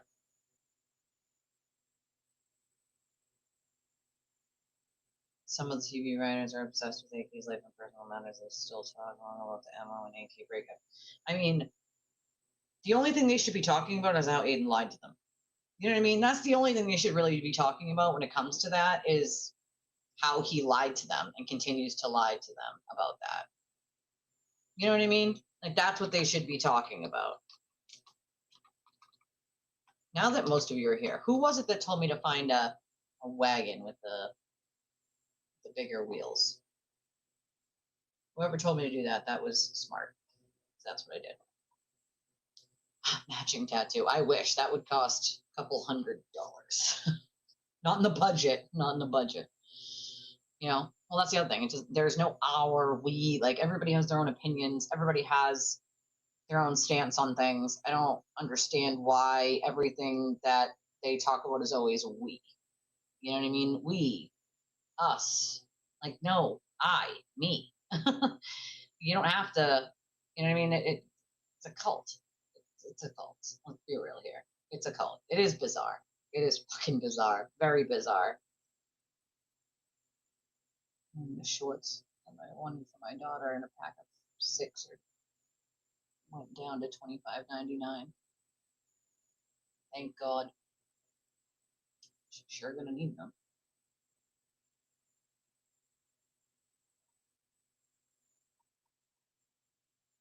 Also, my cat is now like, when the, dude, I don't know. Has anybody else's cat seem like they're cold when your ACs are on? My ACs aren't on today because it's cool out today. But when we had the ACs on the other day, the cat was like hiding in warm places. Like, dude, you have fur, lady. All right, you have fur. You have fur, lady. You have freaking fur. What do you need to? So my husband like took one of our big pillows that we have that are supposed to be for a couch, but I don't have a freaking couch. So he put it on the chair that we have, and he put like the blanket over it. She likes the chair sometimes, so that like she could go into there. And so he put her in there, and she came back out. And he was like, "No, look, you stay warm in here." So he put her in there. She came back out. He goes, "I got up in the middle of the night, and she comes popping her head out. She was in there." Start a tattoo donation link. That's hilarious. I mean, to be fair, we have a link. We do have a link. And the donation could be for anything. Tattoo, a coffee, groceries, whatever. We do have a link. That's hilarious. My husband wouldn't get a pedicure. He won't do that. He won't do like eyebrows or pedicures or anything like that. Tanning. He won't. He's stubborn like that. I'm like, dude, it's good for you to like It'd be nice. No, he won't. He won't do it. He will not do it. I'm telling you. He's one of them guys. He won't do it. He's too much bravado for that. Too much manliness to, get a manicure. It's not manly enough for him.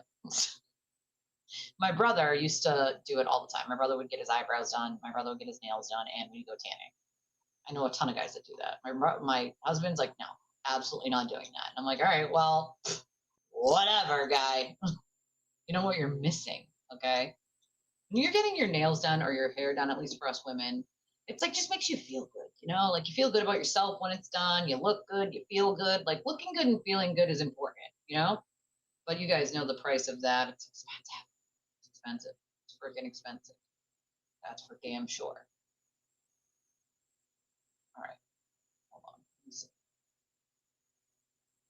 So apparently, this is that message I just showed you guys with the fake DM.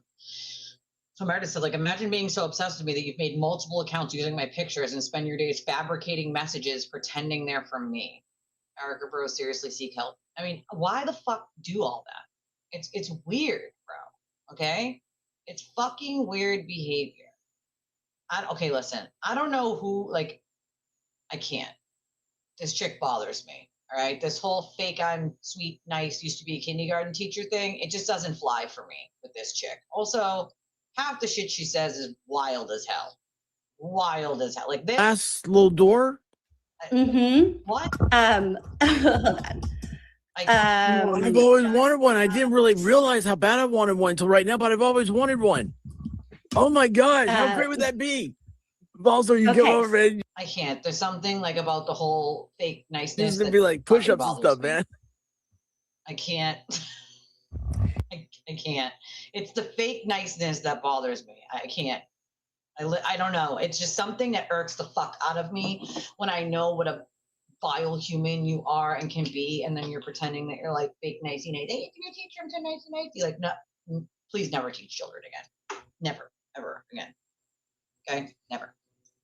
Again, if you need that much attention, you're not going to get it from the cult. What you're going to get from the cult is they're going to learn everything about you that you share with them, and then later on they're going to twist that into something you don't recognize to use against you because they're jealous.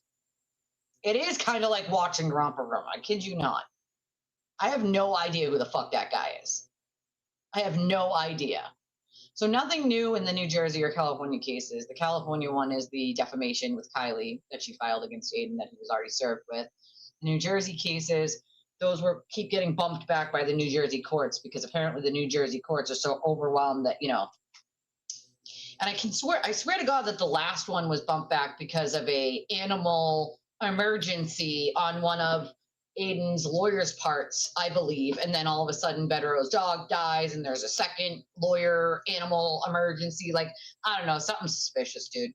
It seems quite suspicious that there's always, putting things off, putting things off and putting things off and putting things off. I don't know. It's fucking weird. What the hell? Yeah, that's just lies about a lot of things. Yeah, those two. One of these things is not like the other. One of these things does not belong. I'm just saying. It's just said expert. It just said expert. Expert of buffoonery? I'm just saying. Yeah, that's kind of a little bit of catfishy. Kind of catfishy, yeah. Yeah. Definitely a little catfishy. Just saying. Listen, everybody knows what I look like because I'm here. My husband got home from softball last night, and I had taken my glasses off and put my contacts in the meantime, since he was gone. My sister brought my contacts off. She had grabbed them for me. And my husband goes, "Where's my librarian?" I'm like, "Who's he? What's now?" "Where did my librarian go?" I said, "Oh, she left. Shit, she left. Sorry." Glasses had to come off, sir. They were driving me bananas.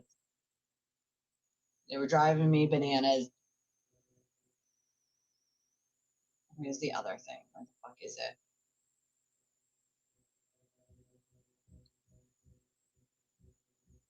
What the hell is that?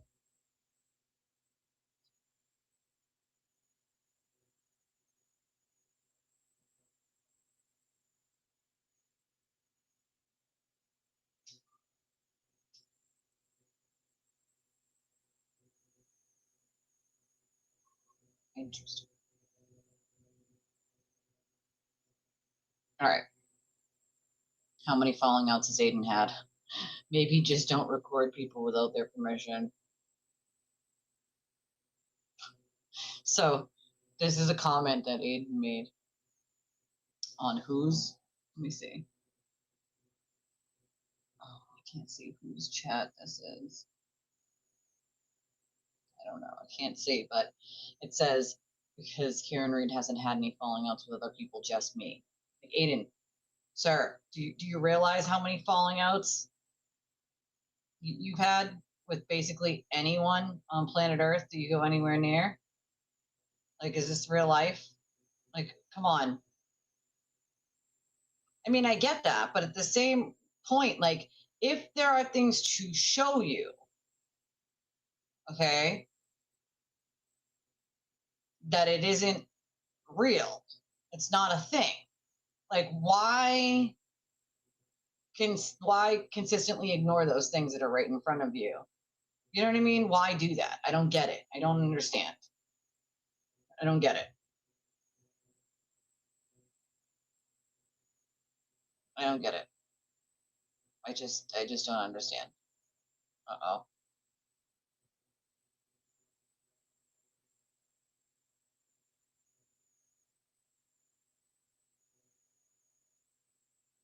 What?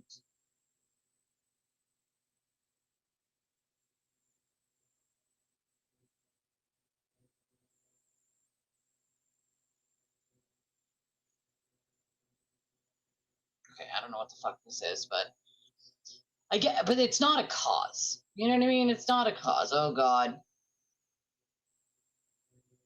What is this? Seeing as the turtle riders support this piece of shit, it's a wonder this country is going to shit. Supporting blackmail, harassment, stalking, fake DMs, and texts to get people in trouble, lying in a court case, and now we have this drug-infested thing that is so wasted he can't even keep straight. Is he doing something to himself also? Threatening to grape people, suspended license and on probation. Grape is not a joke, dick riders, nor is this cretin that needs help ASAP. This is a 5150, people. He's out of control and not only a harm to himself, but others too. In California, he would be locked up and made to either go to prison or rehab. Turtle Degenerate saying grape is no big deal. He's joking. He's so funny. We love Rakita. He's edgy. What the literal fuck is wrong with you guys? Do you all stop to think what kind of people you are? Have you lost your damn minds? Like, I don't know what's happening here. It's a clip, I guess, of Rakita. I don't know if this is a long time ago or if this is now, but looks very drunk, wasted. Yeah.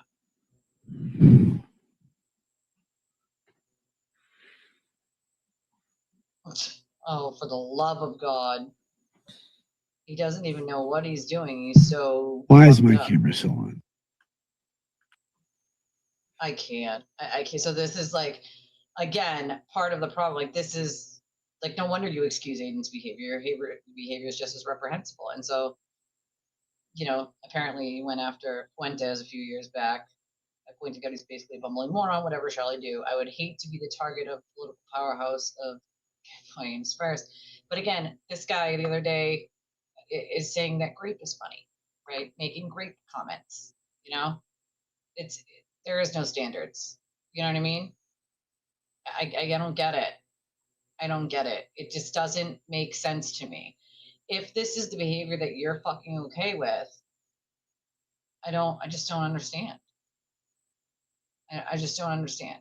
Like, how do you excuse one and say it's okay for the other? Or scream and yell when it's someone you don't like, but then pat on the back for someone you do. I don't give a fuck whether I like you or not. Deplorable behavior is deplorable behavior. If you're doing something that I don't agree with, I'm going to fucking say so. Listen, I like this person, but I don't agree with this thing that they did. It's not that hard. It's really not fucking hard. It's not hard. Oh, hey, this guy talked about the potholes in Massachusetts. Yeah, right now he's suspended from being a lawyer. Yeah, his bar card is suspended. His bar card is suspended. He's suspended right now. But, I mean, I wouldn't be surprised if he was ultimately disbarred after all the fucking shenanigans, you know? I mean, that's probably, a good, thing. If you live in Massachusetts, by the way, you know how bad the fucking potholes are. Like, they can destroy your vehicle. And the city, if you tell them 100 times it's there, well, they might fill it, or they might leave it, or they might fill it with concrete and not asphalt, so that 2 days later, all the rocks have come out of it, and it's just the same as it was, right? This is Officer Jack. Suspect spotted. This is Officer Hoff. I'm on the suspect. Officer Jack, look up for the paw.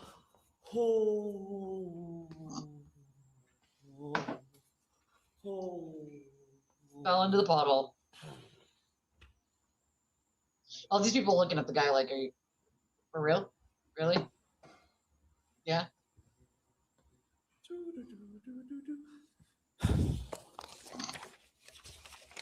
Okay, that was performative, guy. Counsel, I was born at a very young age, and ever since then, I've lived in my house for about 20 plus years with my parents. Born I've at lived a in the young same age? house Sir. for 25 plus years. What? If I could, I want to show you guys some pictures of the potholes on my street and what could happen if someone stepped on them. I've staged a few photos for you.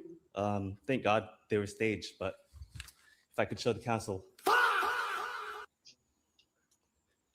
This is me after coming home, maybe from the bar. And as you can see, the pothole above my head is over 2 feet long. Huge. Where's our money going is the question. pothole. Where's the fucking taxes going? This is another one I took. That's Look a huge at my pothole, legs. too.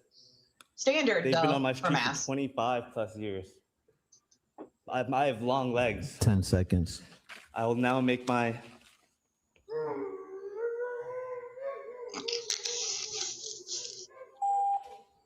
Okie dokie. Okie dokie.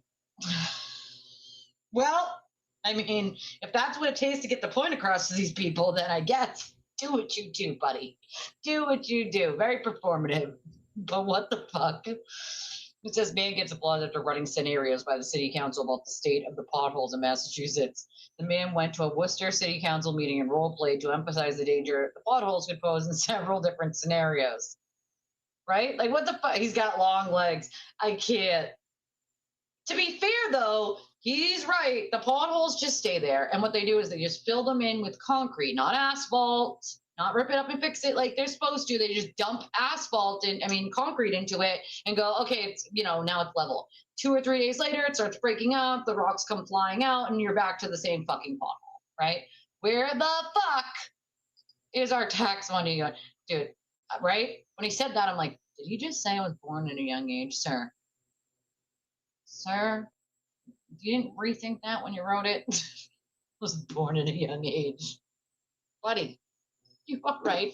Listen, I dig your pothole shtick, but I was born at a young age. Like, This is Officer Jack. That you weren't born. Suspect spotted. Dude does a whole running scenario. I bet that's what it looks like when Silverados pull up on Aiden, falls in a fucking pothole. Birds swarm his head. Bird gang, bitches! Birds are just pecking at his head. Imagine. Fucking imagine. I can totally see that scenario in my head and screaming, get the fuck out, bird! Get the fuck off! Just pecking at his head. I can't. What is happening in this scenario? Quirky objects? I mean, that's kind of cool. I'm not going to lie. That seems very cool. What is happening here? Smooth 85. Oh, he's changed the 55 speed limit to 85 now. I mean, to be fair, we definitely need to raise our speed limits because nobody's driving fucking 35. The cop comes. You can't change that. No. Can't do that. Whoa! Listen, I adopted this. It's my highway now. I adopted this. It's my highway. You can actually adopt a highway and like pay money to quote adopt a highway. He said, I adopted this. It's my highway now. Five? Yeah, just a smooth 85. A bit quick.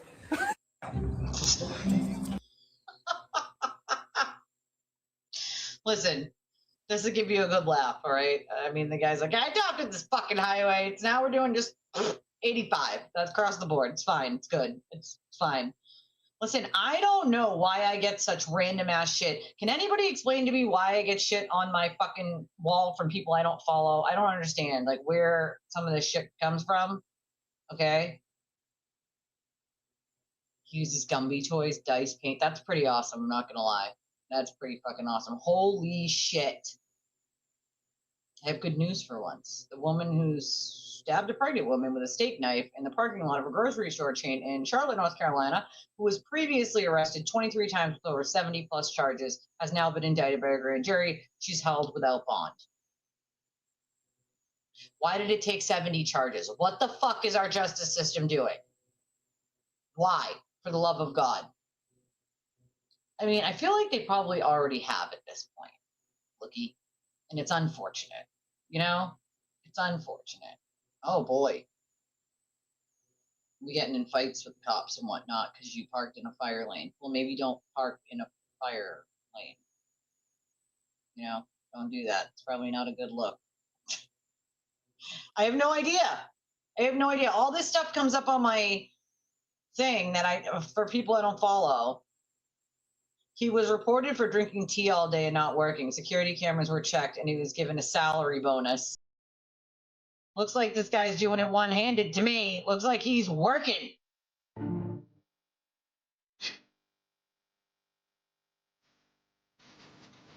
That's fucking skill. Skill, okay? Skill. That's skillets. Skillets pay the billets. Dude's just dropping it on his shoulder. So they just said he was just drinking tea all day because they didn't see his hands come out of his pocket. Well, he wasn't using his fucking hands. He was using his body. Amazing job. I mean, that's some skills right there. That's some fucking skills. All right. Probably.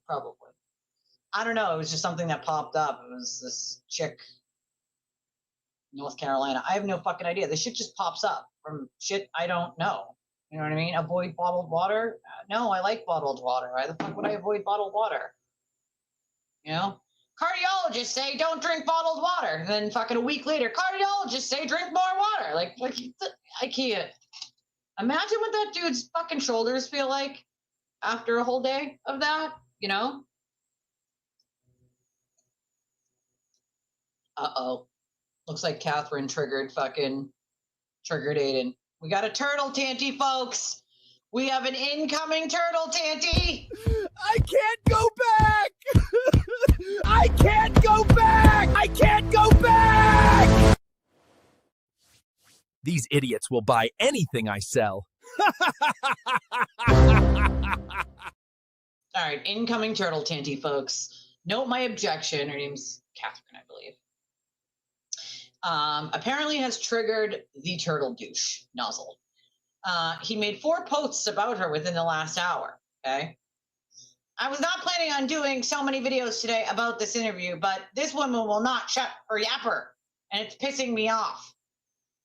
Oh man, poor turtle's upset. Somebody go get the birds. Yeah, I mean, we were a little overdue. I feel like just a little, right? Just like a smidgen overdue for a Tanty. If I have to listen to her interview, Greg O'Connor, about witness intimidation, then you're going to have to listen to me rant about it. Yeah, no, I don't actually. See how that works? It's called free will. And because I'm not in your cult, I don't have to listen to you say fucking anything, not even boo. This woman saw how bad Jason Broyles was at conducting an interview and said, hold my beer. That's what you get. That's it. He's such a 5-year-old. Like, that's it. This woman cannot shut her pie hole. She's doing an interview, Aiden. Why the fuck would you shut your pie hole during an interview, sir? I mean, to be fair, you make every interview about yourself, so you might need to take a class on your interview skills, bud. Someone needs to tell Catherine that the point of an interview is for the people to hear from the person she is interviewing. No one is here for you. Ask the question and shut your pie hole. Yeah, and you don't even know how to do that, sir. I think you're upset that she did the interview. Sounds like you're a little upset. Sounds like you're a little mad. Sounds like you're mad that it wasn't an interview that you did. That's what it sounds like to me. Sounds like you don't want to go back. Can you please go? Can you please go? I'm such a crybaby, bro. You're such a little bitch boy. It's not even funny. Thank you. For the love of God. What a baby. Wah! Wanted to watch an interview when people were talking and it wasn't about me. Wah! Go write in your diary of a wimpy sewer turtle. Nobody fucking cares. Nobody fucking cares, Aiden, you loser. Nobody cares. Nobody fucking cares.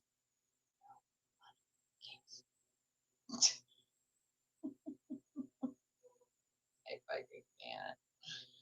I literally can't. Is this dude wearing a fucking mask? Is that real life? It is. It's just straight toddler energy. I saw this twice today. Fox News stages a propaganda for war interview with retired Robert Harwood, former deputy commander of U.S. Central Command. However, it's not what he said that's making him go viral. The world is a stage. It does look like it's either that or he's got a lot of fucking wrinkles. Either seriously wearing an actual mask, which it looks like you can actually see a hole that goes up through here at the bottom. I swear to God, that's what it looks like. The president. I mean, again, did you actually put a fucking mask on? Like, I am so confused. Like, is this a prosthetic? Because you can see, like, all around this part where his face is, like, where his jawline is, and the two lines that go down here. So, like, did you just not let them finish putting the prosthetic on from? I don't understand. I am so confused as to what the fuck is that. I mean, maybe it's the angle and the light. I don't know, but that is definitely wild. The president has time on his hands. He controls the narrative. He controls the strike capabilities. And he knows that the policy he set with the blockade has had short-term and long-term effects on the regime and the people of Iran. So he's been very astute in leveraging that time. And so I don't see it as negotiations. It really is capitulation. The president's made it very clear. You will not have a nuclear weapon. The president has time. I definitely thought about, like, oh, could it be? But usually a trach, I've seen many. Usually, like, when the trach is, like, here. And then what happens is when it heals, there's usually, like, a scar that goes right here. And it might be, like, a little indented, but it's not like that. You know what I mean? Not like that. I got your text message. I see it. You just got home. No worries, my friend. No worries. We all got busy lives. Yeah, I mean, it's weird. You got to definitely think it's weird. It's fucking weird. I don't understand. Like, it looks like a mask, right? Like, doesn't, I mean, there's a big hole at the bottom. I'm just saying. That's really strange. It's weird, okay? Weird.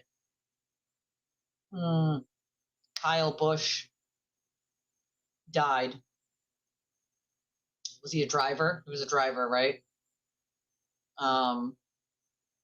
That's really sad. Really, really sad. Oh, they put M&Ms there for him. Look at the M&Ms, Snickers, and all the flowers. It's so sad. Oh, he was overheating and coughing up blood before his death, lying on a bathroom floor, struggling to breathe and telling others he felt like he was going to pass out. I've got an individual with short of breath, very hot, thinks he's going to pass out, and is producing a bit of blood, coughing up some blood. I mean, that's wild. Do we even know how he passed? That's terrible, you know? That's wild. Aw, look at the puppy. Thank you, Leah. Pretty puppy. So cute. So stinking cute. So stinking cute.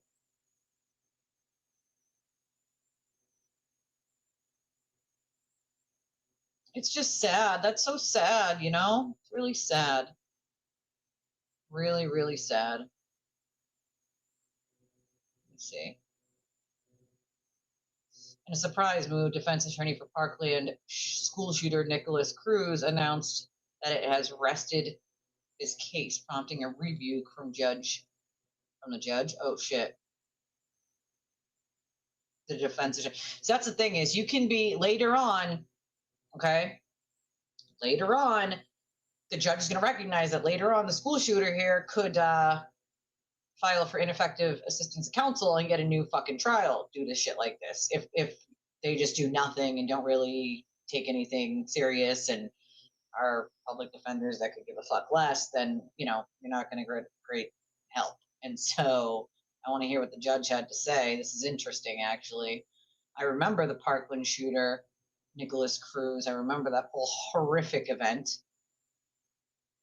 Yes, at this time, the defense rests, other than putting in our records. We're not playing chess. I mean, will you please take the jury back in? Thank you. All right, go ahead and put in your records. To be Nicholas Cruz Henderson, episode 1 record. Let me just stop. Steve, are you going to have anything ready for today? No. We're expecting, there was 80 witnesses. We're waiting for 40 more witnesses. I just want to say this is the most uncalled for, unprofessional way to try a case. You all knew about this, and even if you didn't make your decision until this morning, to have 22 people plus all of this staff and every attorney march into court, be waiting as if it's some kind of game. Now I have to send them home. The state's not ready. They're not going to have a witness ready. We have another day wasted. I honestly, I have never experienced a level of unprofessionalism in my career. It's unbelievable. So, Judge, if we had any pretrial matters, you asked us to be here at 9:15. We were here at 9:15 to discuss pretrial matters. I have been practicing in this county for 22 years. You know what? I don't want to hear it. I don't want to hear Well, Judge, you're insulting me on the record in front of my client, and I believe that I should be able to. Okay, you can do that later. You can make your record later, but you've been insulting me the entire trial. So, Well, this isn't personal. taking your headphones off, arguing with me, storming out, coming late intentionally if you don't like my rulings. So quite frankly, this has been long overdue. So please be seated. You can receive the evidence. I will receive the evidence. And then you can put whatever you want on the record at the end. Go ahead. Judges also aren't supposed to take things personal like that either. So I'll point out that, like, even if you thought the defense was unprofessional, it was, as a judge, do better as well. If this is the problem with our justice system is judges are doing things that fucking, because they personally want to piss you off. Now they want to throw a dig at you. So they decide to deny something to piss you off because they think you pissed them off. And that is not the way shit's supposed to work. You know what I mean? Not at all. Your elbow hurts? Well, hopefully you don't have like tinnitus of the elbow or, gastroenteritis of the elbow or, any of the really bad medical conditions Aiden has in his elbow. But yes, you have to put it up. You gotta prop it up above your heart, my dear. Above your heart. Above your heart. Doesn't have to rant about it. He wants to rant and shit on people. It makes him happy. Yes, it does. I forget this judge's name, but yeah, she definitely salty. Definitely a little salty. And that's what I mean, though. Like, judges are not supposed to take things personally and then take it like, well, you did this and you did this and I didn't like it and you did this and you did it. Like, okay, cool. That you could have saved all that and not said it because you're the judge. Professionalism is a thing, right? And this is half the fucking problem with our justice system. Okay. Oh, that's terrible. Look at that water. She was arrested, apparently. It was Texas. Actively arrested and jailed simply for making a Facebook post exposing the city's brown contaminated tap water.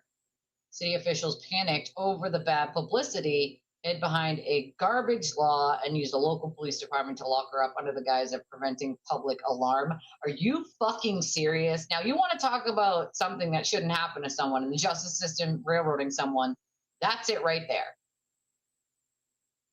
Because she used her freedom of speech to raise the alarm about something. They locked her up under preventing public alarm. Get the fuck out of here. That's a violation of her civil rights, and I hope she sues the pants off of that city and those police because she will win. So this person said, let's be entirely real. This isn't law enforcement. It's tyrannical retaliation. Yes, it is. Since when does a local bureaucrat get the right to suspend the First Amendment because their infrastructure is failing? If the citizens can't openly criticize the basic hiding in plain sight truth of what's coming out of their own common faucets without getting a mugshot, the system is completely broken. Well, it is. It's been. She's officially suing the city for violating her civil rights. Is this Texas or North Korea? I question whether we live in some of these countries all the time because of the shit I see happen. And I'm like, what fucking, this is supposed to be home of the free, ain't nothing fucking free, number one. And even our freedoms are infringed upon on a daily fucking basis. Mine too. I think it's because it's cold out today, Jesse. Yeah, I didn't like her attitude there. I'm not gonna lie. Not a fan at all. I did not like her. Whether you listen, the school shooter is an awful person. Okay. We all know he did it. Not the point. But lady, like that was so unprofessional as a judge. Storming off, she can storm off. See, that's autonomy of my own body. If I want to fucking storm off because I don't like you, I have the right to do that. See how that works? Judges usually don't talk about it and they don't bring it up because it's petty bullshit. Then you can't handle being a judge and you should sit the fuck down. You know? I mean, really. I mean, right. I mean, I feel like I've already said, like, if it was another state, his ass would be sitting there in no bail right now. The best way I could describe it is it looks like the Trinity River is flowing from their water taps. That's gross. Ever expect something like that Facebook Hello, post darling. could get you arrested? Not at all. I did not, because I didn't say anything in it that wild could be used to cause a panic. It literally states in the post what I was gathering the information for, to be able to report it to the state. I feel like this is an extreme stretch. You think? And I just feel like it's a way of silencing the citizens, and Absolutely. I don't feel like that's what they take an oath for. The best. That's awful. That's terrible. Shame on you, Trinidad, Texas. Shame on you. I gotta save that one because that's just not okay. Someone said no, it's because you lied and tried to incite violence when you knowingly know it's a crime. Okay, I don't know how you would incite violence by simply pointing out like this is not okay and our city needs to do better and fix this because nobody can take a shower in that. You can't fucking bathe in that. You can't cook with that. That right there is a huge fucking problem. It's a huge look at even a senator comment. It sounds like everyone who made the decision to unlawfully arrest this woman needs to be in prison along with being barred from ever holding office again. You know, a lot of people need to be barred from ever holding office again. I feel like office has to be for normal, everyday people like me or you, and there needs to be term limits because otherwise all they're going to do is vote towards what's going to get them reelected and not what's really going to fix things. And that's half of the problem that we have. Next court date. Well, there's one in June, one in July. Hold on one second, guys. This is probably my sister calling to drop off my mini.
Hold on a second, guys. Just 1 second. Get a phone call.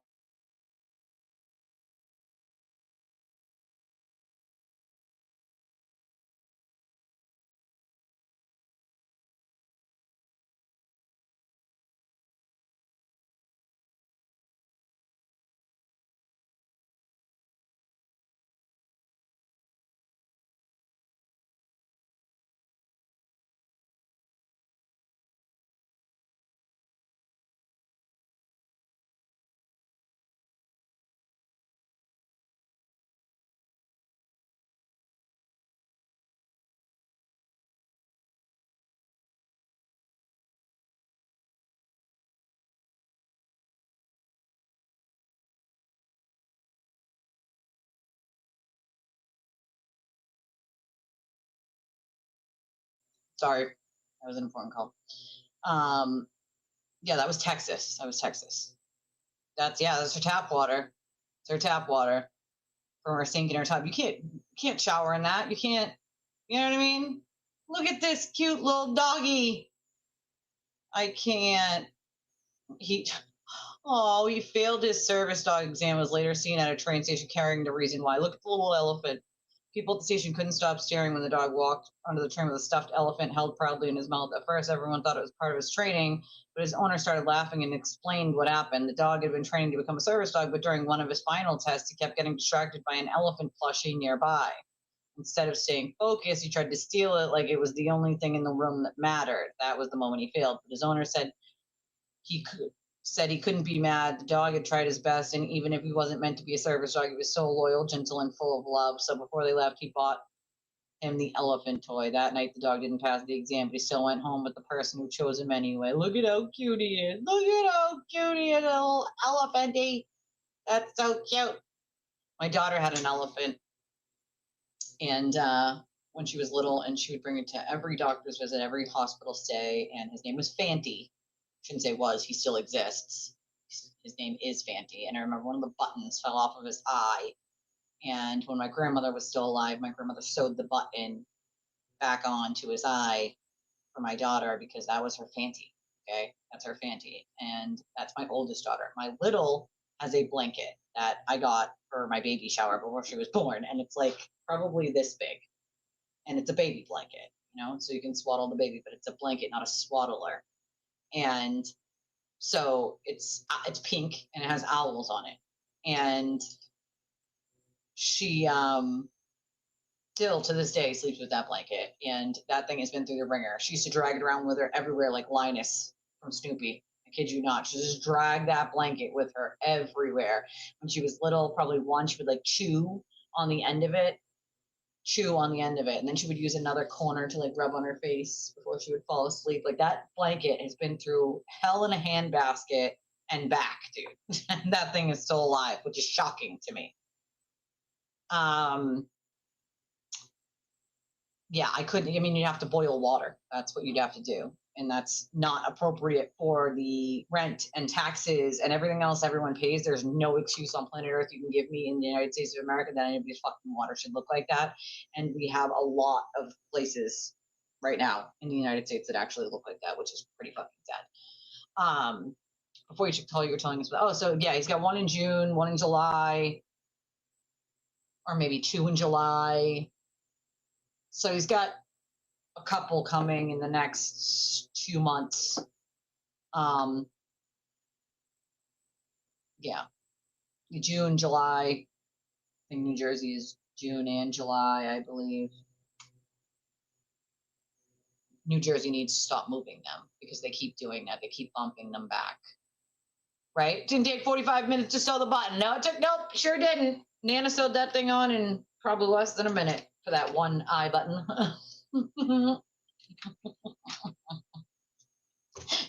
45 minutes or 45 buttons isn't bad. Ping pong balls. Ugh, ouch.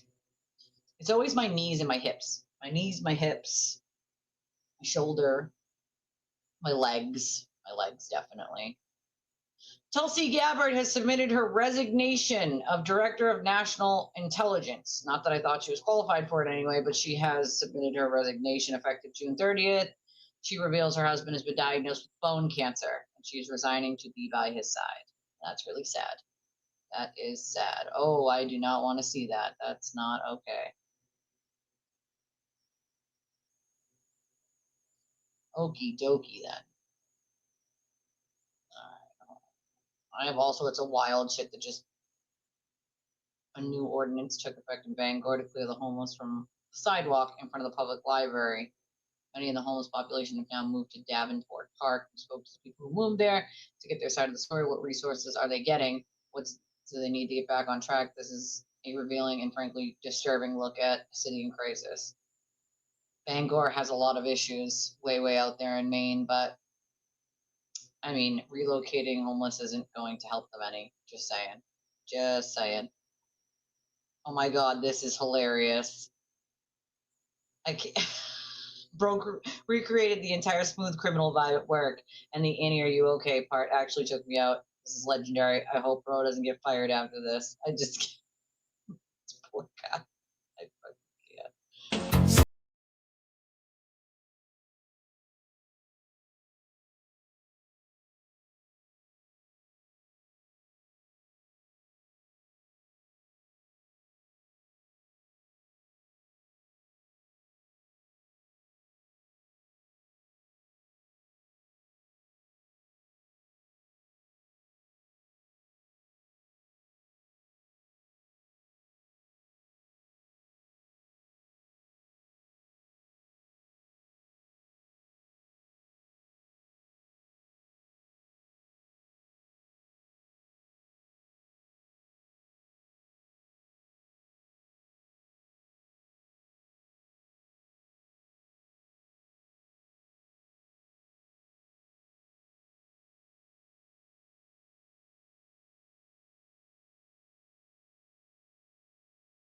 How rubber it is.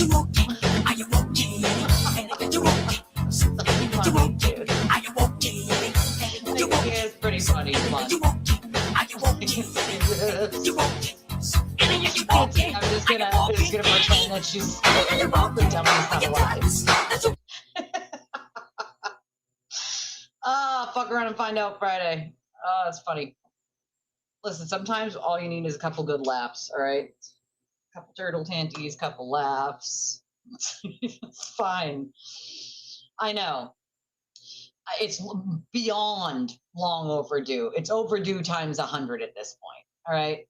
The reign of terror has to stop at some point, and this is why I say, like, we really need the DA's offices and the fucking cops to also be held accountable for the things that they're not doing, because it's inexcusable at this point. It's inexcusable, you know? Oof. Yeah, that's a flare up, my dear. That's exactly what it is. It's a flare up. I get them here and there. Sometimes they last a day. Sometimes they last weeks.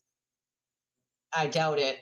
Probably a hot shower, but that doesn't last all day, you know, heat. And then, I don't know, next thing that I do after that when I'm in that kind of pain is curl up in a fucking ball. Like, curl up in a ball. You know, I push my way through it, do my house chores, make dinner, and then I curl up in a fucking ball like a baby. You know, I drop some heating pads and snuggle up under the blanket, and the room service guy takes care of me. I used to use CBD patches. The CBD patches definitely helped with the pain, but it brought it down, but not enough, really. Yeah, I have two kinds of arthritis: psoriatic and rheumatoid. But I also have inflammation throughout my entire body thanks to COVID. Appreciate that.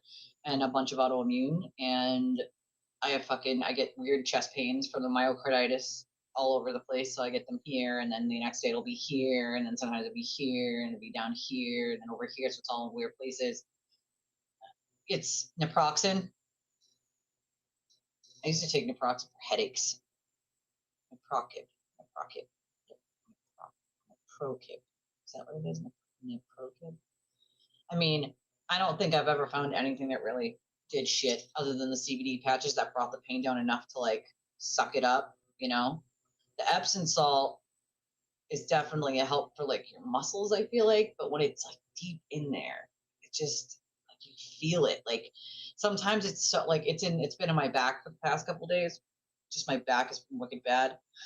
I've had really bad stomach pains for the last couple of days. I still have stomach pains today, but I have like, they're not like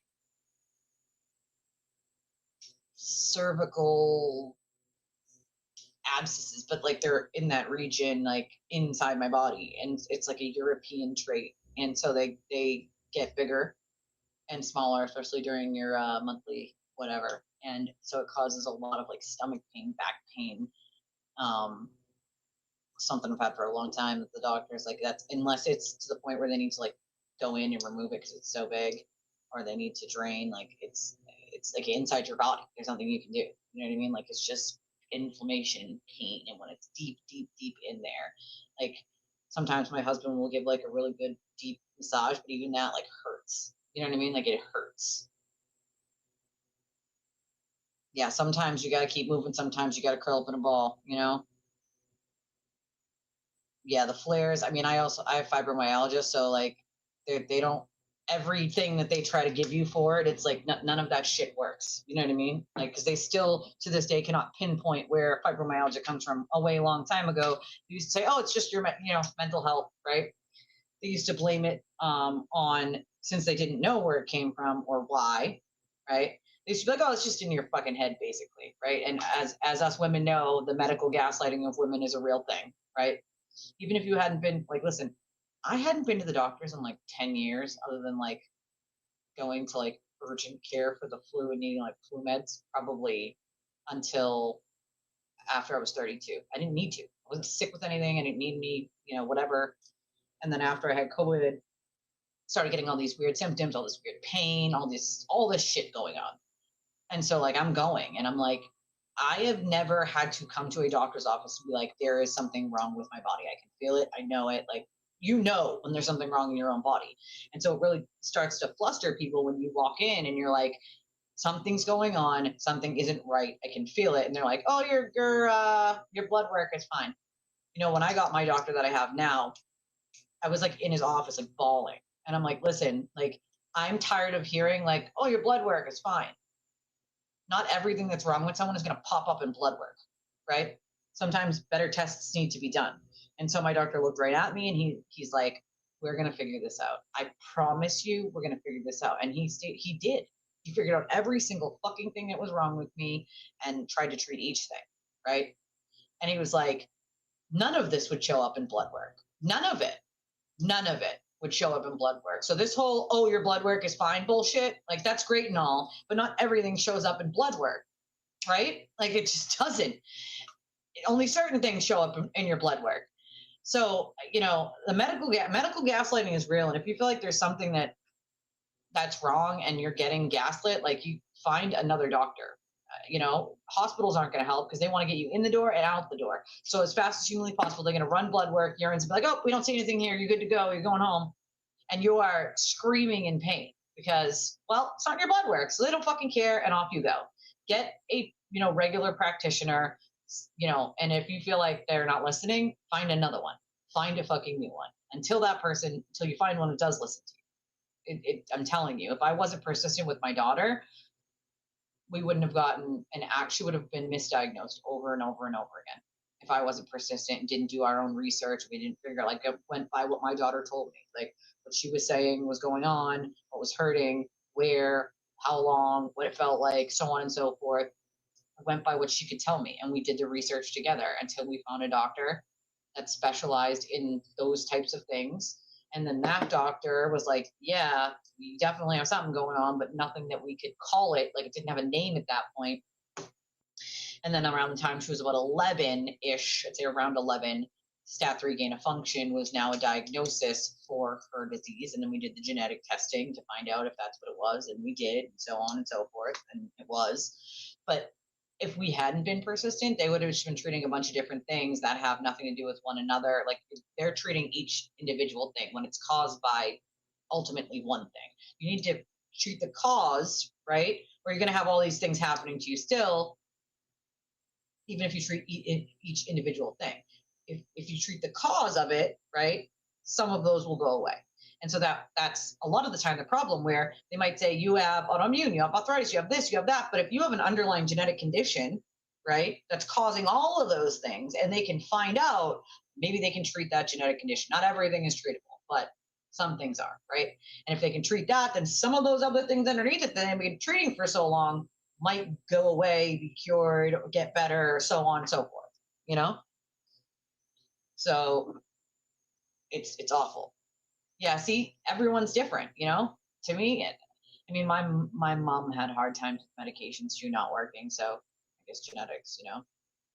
My daughter has RA. She's had it, they found it when she was about 1.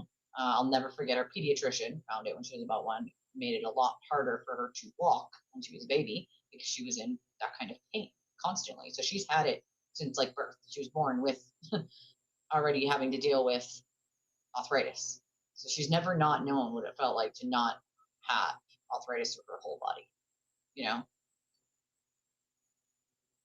I also cut out peppers and onions, unless, you know, once in a while I'll have them, but I cut a lot of peppers and onions out of my diet because they're inflammatory and it does cause more pain. And when the doctor first told me like I should try cutting them out, I was like, no, I love peppers and onions, and I highly doubt that they're going to really cause more pain. Like, I doubt that. It's a food.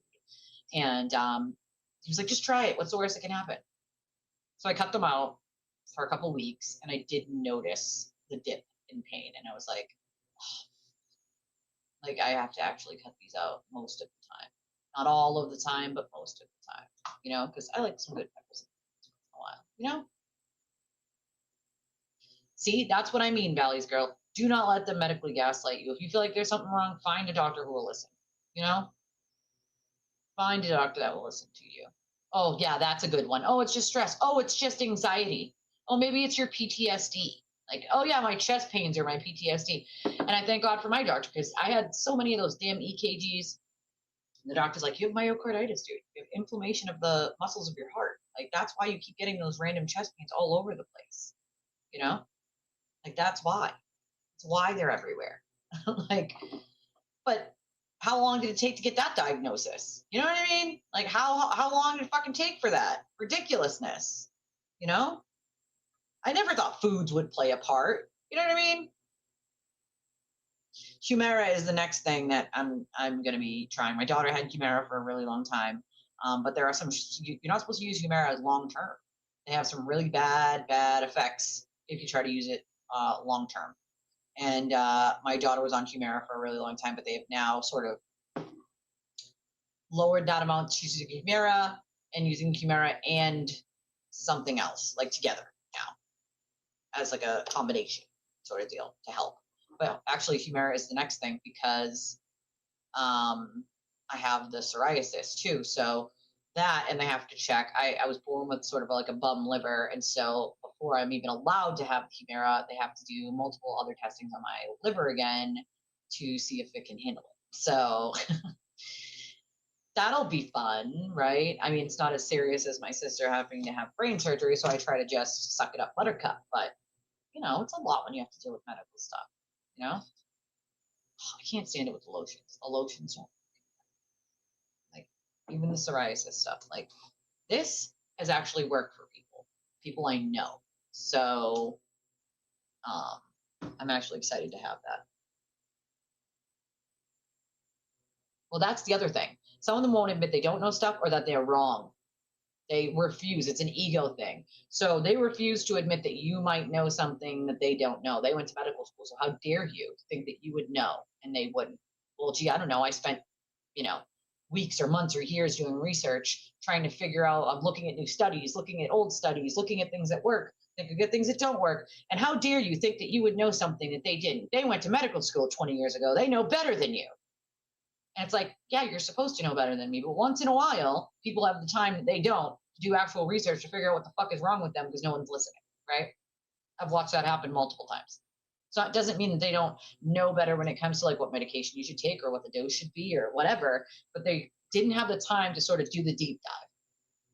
Hold on a second, guys. I got a call coming in.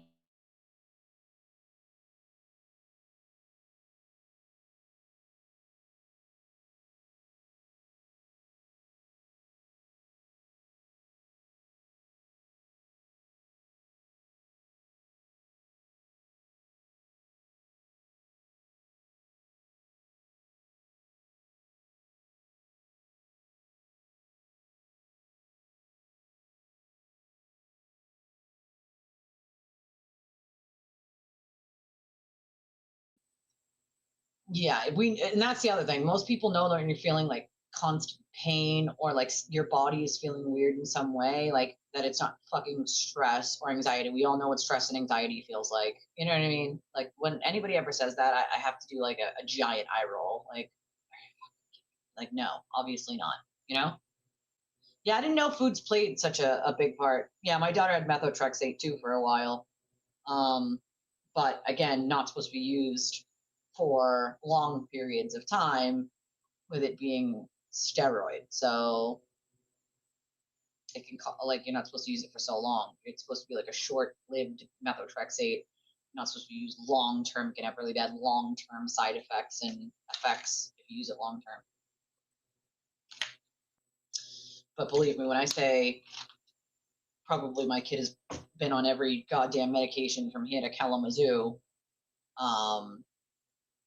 She's like a pincushion. She was like a pincushion her entire life, you know? And like a literal, let's try this and let's try this and let's try that. Things that they wouldn't normally try for kids her age, or things they wouldn't normally try with people who have that thing, because what's causing it is the STAT3 gain of function, right? So you got to treat what's causing it. Oh, the little baby. I was holding my nephew this morning and I just love little babies. Don't get me wrong. I don't, miss changing diapers and all that. But I totally do it for my nieces and nephews because they're just so stinking cute. They're so stinking cute.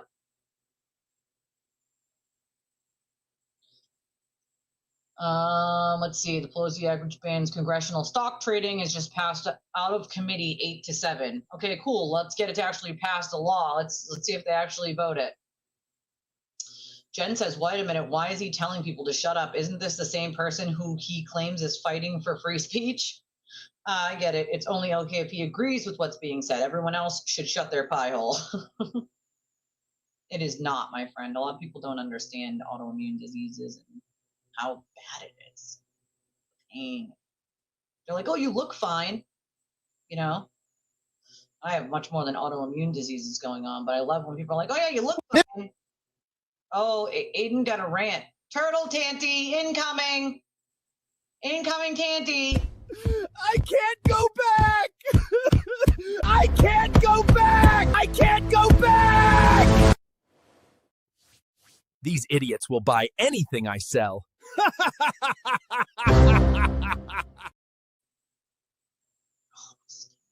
All right, ready? Incoming on a Turtle Tanty, folks. Also, if you guys haven't smashed the like button already, please smash that like button. If you'd like to donate to the channel, we could really use the help. It's Fridays, people.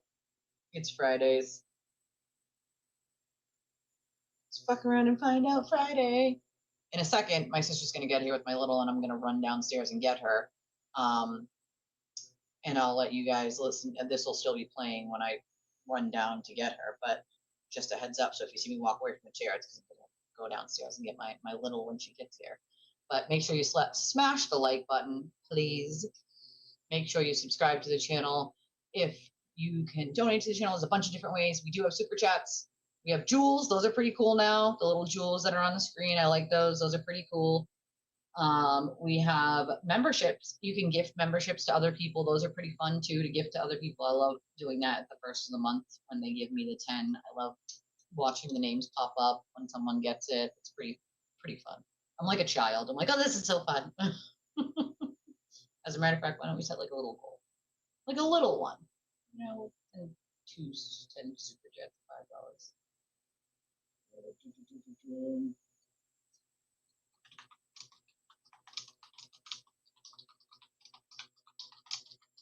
Here we go. I am thinking about messing around with a couple nighttime shows and seeing what that does. Seeing if we can catch more people that don't get to see us, or how that would work. Just mess around with some times a little bit. There we go. All right. Here we go. Turtle Tanty incoming. I already did one of these videos today, but now we have to do another one because as I'm listening to this whole thing again, this woman right here, Catherine Loftus, my objection, cannot ever shut her pie hole. Ever. She doesn't stop. I want you to watch this exchange right. She's doing an interview. And also, I don't like to do my interviews where I ask a pointed question and the person talks back. I like to do my interviews like we're having a normal conversation. Like we're just chilling. You talk, I give a little input, you talk again, I give a little input, like so on and so forth. Like we're having a normal conversation. I like my interviews to go that way. When my guests are on, that's how I like it. Imagine thinking that there's only one way to do shit. And it has to be the way that Aiden likes because, well, you don't shut the fuck up. Aiden, sir, you literally are the poster child of people who don't know how to shut the actual fuck up, sir. How many charges and criminal cases and defamation cases do you have on you now because you can't shut the fuck up? I'm just wondering. If anyone should learn to shut the fuck up, it's probably you, Aiden. I mean, come on. I don't think she's being charged with anything. You can't stop telling on yourself or creating a completely different narrative of the one that you claimed in court. So that's shooting yourself in the foot, sir. If anybody needed to learn to actually shut their fucking pie hole, it would be you. So I find it funny he feels the need to talk about how anybody else does things because there isn't one way to do it, okay? There's multiple ways to do it, you know? Like, come on. Yeah, we don't need to be part of teams to fight for free speech, right? Free speech should be for all. But there's also a limit to free speech. If you don't recognize that there is a limit to free speech, then you're being disingenuous, right? There is a limit. There is a limit. You cannot yell fire in a crowded movie theater with no fire. You simply can't do that. You know, I had one of the turtle writers who was like trolling here one day and they were like, yes, you can. And I was like, no, you fucking can't. That's like a legal precedent set by the Supreme Court forever ago that you cannot yell fire in a crowded movie theater when there's no fire to incite people to then trample all over each other and fucking exit and harm one another because there's no fire. You cannot do that. It's not free speech. It's been ruled on. It's legal precedent, right? So imagine thinking that any of these people know what the fuck they're talking about. They literally sat there and argued, yes, you can do that. No, you absolutely cannot. Aiden told you he could. He told you it was okay to do that. And so, you know, he must be right, right? How would I know? How would Elise know? I would not know such a thing. I'm just an idiot. How would I know? Here, in which she's actually going somewhere for once, and then she trips over herself because she cannot shut her pie hole. Just kind of in the steady stream of things to do it. I can't explain why. I've never been involved in the decision. I just know we'd do both. And if you're elected as DA, do you feel like you would still use a little bit of both and just, you know? I'd have to figure out why we did one versus the other. I kind of get it. You know, I don't think that there was another DA's office that wanted to do Karen Reed. I don't think there's another. Stop right there. So she's asking him, why didn't somebody else do the Karen Reed case? What about another district attorney's office? Why didn't they do it? And he says right there, well, I don't think any other DA's office would do it. So that should lead to the obvious question. If Middlesex and Bristol and Plymouth and Worcester and Essex and every other county in the state would decline to prosecute Karen Reed, don't you think that's a problem that you guys would? Why do you keep taking on these loser cases? And for a minute here, it seems like she's going somewhere, but then she trips all over herself because she is her own worst enemy because she cannot shut the fuck up. The DA's office that wanted. But isn't that the problem? Like, see, this is the problem for a little bit for me. It feels. Yes, that is the problem. That is indeed the problem. The fact that one DA's office will prosecute this, but no other DA's office would. That is the problem. If she just asked that question and said, isn't that the problem right there? The fact that one DA's office is willing to do this, but the other DA's offices won't. Don't you think that speaks to a bigger problem that your county keeps on bringing up people like Steph Diggs and Penny McGee and Turtle Boy and Karen Reed and these loser cases when you guys embarrass yourself on a national stage? Why do you keep doing that to yourself? That should be the next natural question. And she says she starts off good. I had high hopes for her. And then this happens. I have to tell you, it feels a little bit like there was like a loss of control from the DA's office in, what? This is the victim. Yeah. Right. There's a victim's family. We are the DA's office. We are the prosecutors. We have plenty of seasoned, experienced attorneys. Yeah. It just felt like, and I think a little bit happened in the courtroom itself with Judge, Canoni, who's an and from my experience, an excellent judge that many attorneys who actually practice in Massachusetts. Jesus Christ, is this a question? Or is this the Catherine Loftus therapy hour? She cannot help in the middle of a question getting down on her knees and filleting Beverly Canoni, who is an international joke, who is the face of corruption, whose brother represented Chris Albert when he killed a man, who should have been recused from this case, who was the most obviously biased judge ever, but because this woman sucks off the teat of the government and will carry their water for them no matter what, and cannot go 5 seconds without mentioning the fact that she's a lawyer and that she knows other lawyers. She cannot do that, which makes it impossible for her to just ask a question, because every question ultimately comes back to her talking about herself. Most attorneys will tell you, she's a fair judge to be in front of. Very much. But the entire thing sort of, it seemed to escape everybody, right? Oh, yeah. Like the control was lost. Yeah. And I wonder if, when there's a difficult case, the idea that nobody really wanted, it was a nightmare. What's the fucking question? What is the question? Is this an interview? Why are you so mad, bro? Why is he so mad? I just need to know, Aiden. Why are you so mad? Why are you so mad? Why is he so mad? The dude is screeching and screaming and yelling because he's mad. Imagine thinking there's only one way to do an interview. Imagine thinking that. The irony is amazing to me. Thank you, Valley's girl. I appreciate you. The irony is fucking amazing.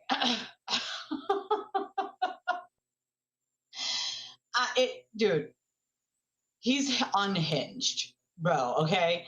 Dude is screaming and yelling at the top of his lungs. Are you gonna ask a fucking question? Is this a fucking interview? Because it's like, bro, you're about to blow a gasket, sir. Sir, calm down. Take a Valium or something. I don't fucking know. Right, here's an idea, Aiden. Freeze is right. Why don't you fucking interview him? Why don't you do anything besides bitch and whine like the baby back bitch that you are? Anything at all. Like, could someone check his blood pressure? You can. I'm not touching him. I love you guys. I love you guys. I think it's hilarious. All he does is complain and whine and bitch about how someone else does something. Why does it matter to him how Catherine chooses to do it? It's so true, though. That's it. Why just fucking ask a question? Ask a question. Is it all about you?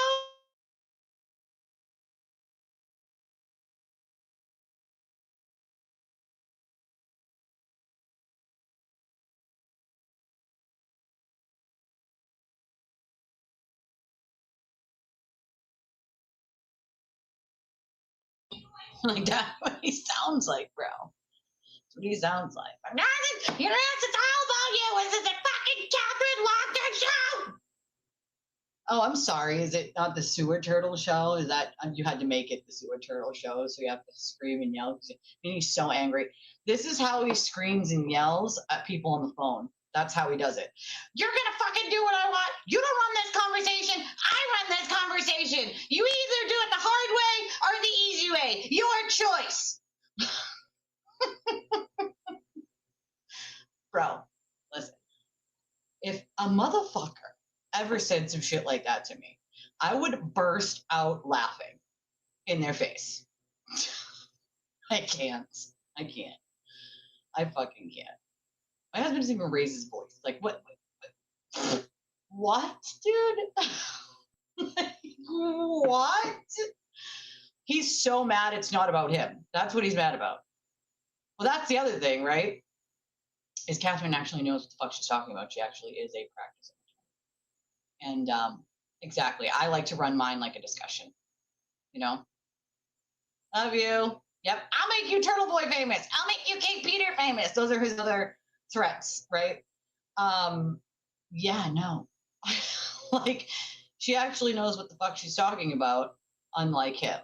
And I like my interviews to go like a conversation. That's how I like mine to go. Very natural and not pressure. I don't want anybody to feel pressured into a question.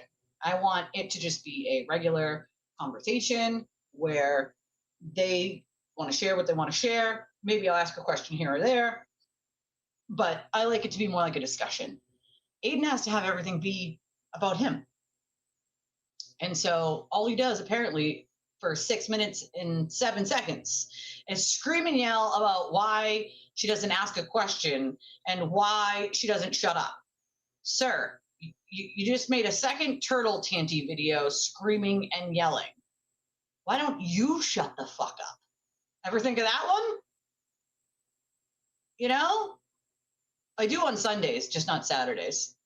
We do lives on Sundays, just not Saturdays. Sundays are fun. Yeah, it's the TV way.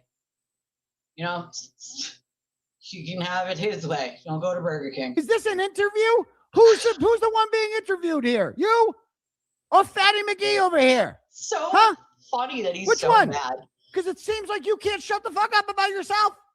It was chaotic. That's all Everyone you was talk paying about is attention. yourself. Like nobody really wanted to touch it. Yeah. It's like those are the cases we need to really, you know. Is that a question? She didn't even ask. Is he fucking stupid? Yes. They're having a discussion. You know what that's like, Aiden? See, it's a discussion of two people that have those together. See, I know you don't quite understand what that's like considering everything has to be about you, which you're also doing right now, making it all about you. But normal human beings have these things and they're called discussions. That's what they're called. So one talks and then another talks. And then one talks and then another talks. I know it's a hard concept for you. I understand for your teeny tiny turtle brain that's a very difficult concept for you to understand. But try with the one brain cell that you have left that might be, you know, getting CPR at the moment, with one half of a brain cell, please, for the love of God, start trying to figure out that you, the common denominator in all this, are the problem, not everybody else. Not everybody else. Discussions, those happen. You know, usually people don't scream and yell at each other. That's not normal. That's not normal. Right? That's not normal. Threatening people, not normal. Wiretapping people, not normal. Right? In case you weren't already told that. Discussions are what the big adults do. So guess you might need to go back to the kids table. You can't play with the adults anymore. You gotta go take the dunce cap in the corner, bud. Good question. She just talked. He's still screaming. Just talked. He made an outrageous statement. He made an outrageous statement and she talked. How dare she talk? All she did was talk. How dare you talk? Don't talk. Are you gonna ask a question? Are you gonna talk? Why are you talking? That's all I hear right now. That's literally, why are you making it about yourself? Aiden, everything is about you. You're literally making her interview about yourself right now. We're fucking real right now. The granddad of The Simpsons. God, that is him. He's the get off my lawn guy. Get off my lawn! I don't know. He's hitting Mariah Carey notes. That's how angry he is. He's so angry. Hi, Casey. That's how angry he is. He's so fucking mad. So fucking mad. Those are Mariah Carey level fucking screeches. Listen, you are a bitch. I mean, no wonder that bird was flopping in there. That thing was like, it couldn't even focus to get out with all the screeching you were doing. Get the fuck out, bird! Get the fuck out, bird! Now, the Norfolk County DA's office is doing what no other district attorney's office would. And she starts off by saying, isn't that the problem? Which gave me high hopes for her which, as it turns out, was a huge mistake. Because she looked like she was going somewhere with that. Why are you mad? And then instead of asking the obvious question that everyone wanted the answer to, why mad? She just talks about herself and how great Beverly Canoni is. Aiden, why are you so mad, bro? Do you realize that you answer every question with a question, Aiden?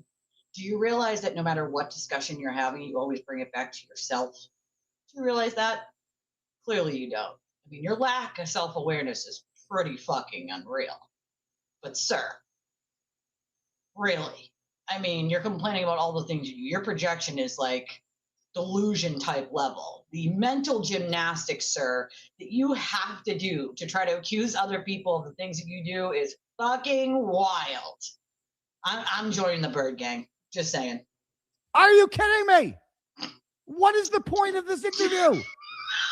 Other than her talking about herself. We want to hear from Tubby Magoo over here. Okay? That's why everyone's tuning in to hear what this useless government stooge has to say and how much of Michael Morrissey's water he's carrying. But instead we get you talking about yourself. How do you blow this interview? He's so mad. Top down, ride.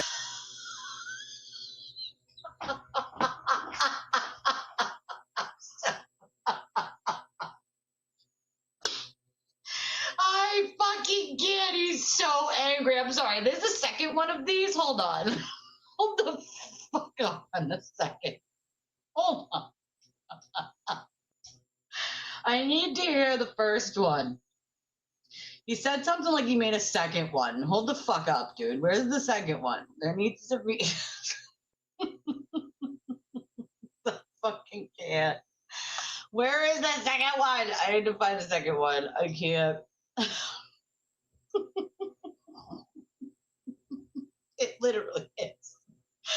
Oh my god, he's such a screeching little bitch, bro. He's so angry. It's so funny that he's so mad. I love that he's so angry right now. Like, I love that he's fucking so angry right now. Let's see. Dr. Dumbass. Let's find Dr. Dumbass. Let's see, where's the second one? Oh god. Yeah, you blocked because you fucking annoying. Where is it? Oh god, here he goes. He's done a written analysis now. He was so angry, he wrote a blog that smells like wet socks and broken dreams.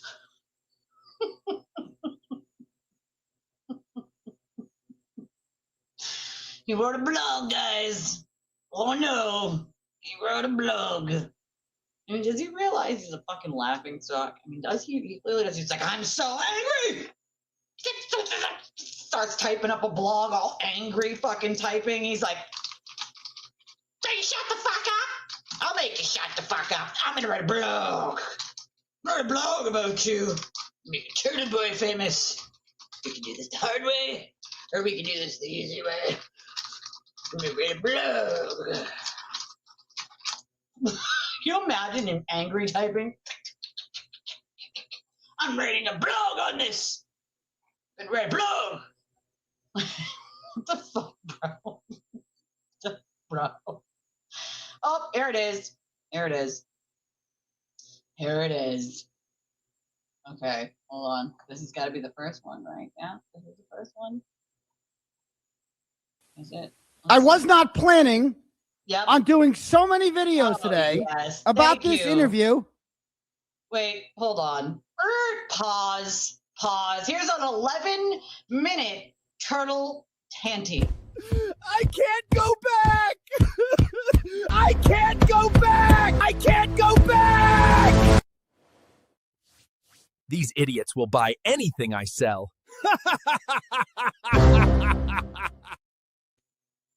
Aiden is suffering. God, bow our heads. I'll bow our heads and say a little prayer. I'm suffering from a very serious case of TTS. It's a very serious case today, folks. I don't know if he's going to make it. All right? I don't know if he's going to make it. He might have a fucking coronary. All right. He is seriously suffering from turtle boy Tanty syndrome. And it's very, very severe today. Okay. He might stroke the fuck out. Anyone takes some aspirin, bro. All right. Maybe a Valium or two. Say a little prayer for you, buddy. Okay. This is 11 minutes and 51 seconds of a straight up turtle Tanty. A screeching and hollering lunatic turtle Tanty. As a matter of fact, hold the fuck up. Hold the fuck up. What we need to do, hold on. What we need to do is all of these loop. I can't.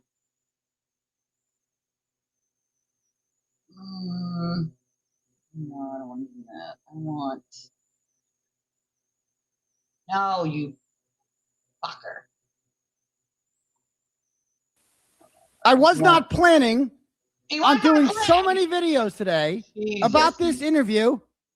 About this interview.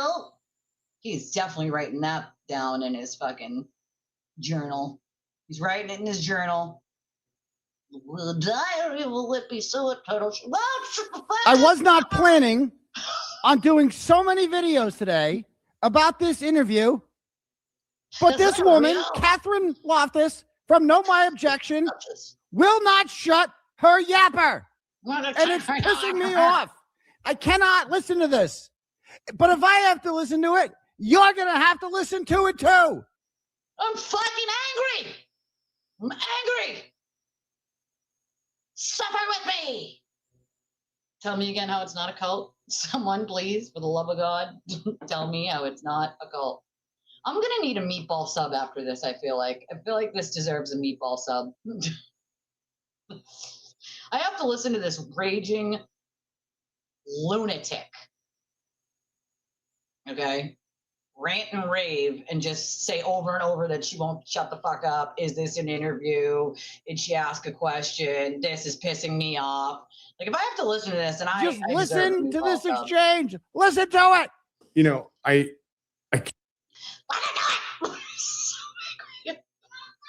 He's so angry. It's so fucking funny, dude. can't explain all of the office's decisions on Karen. Sure.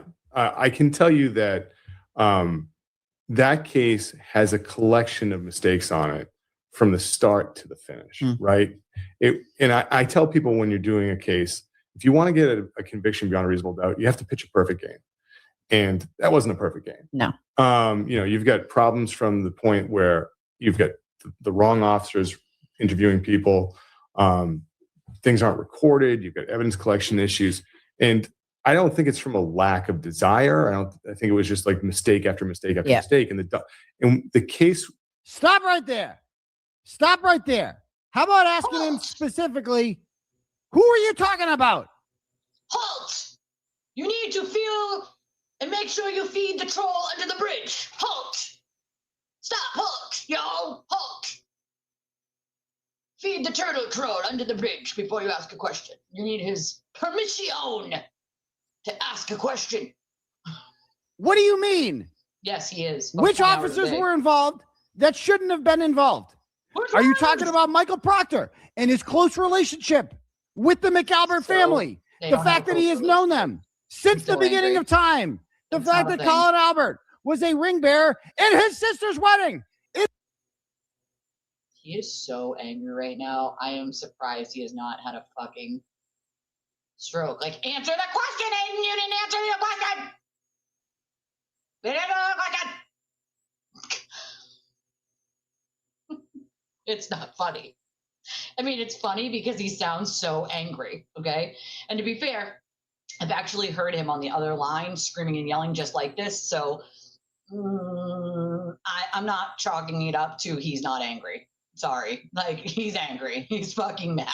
It's pissing him off. He's pissed off. Is that what you're talking about? Is this normal? Is it normal to not interview witnesses? Sir, there's nothing normal about you. Let's be honest here. Okay. Stop it.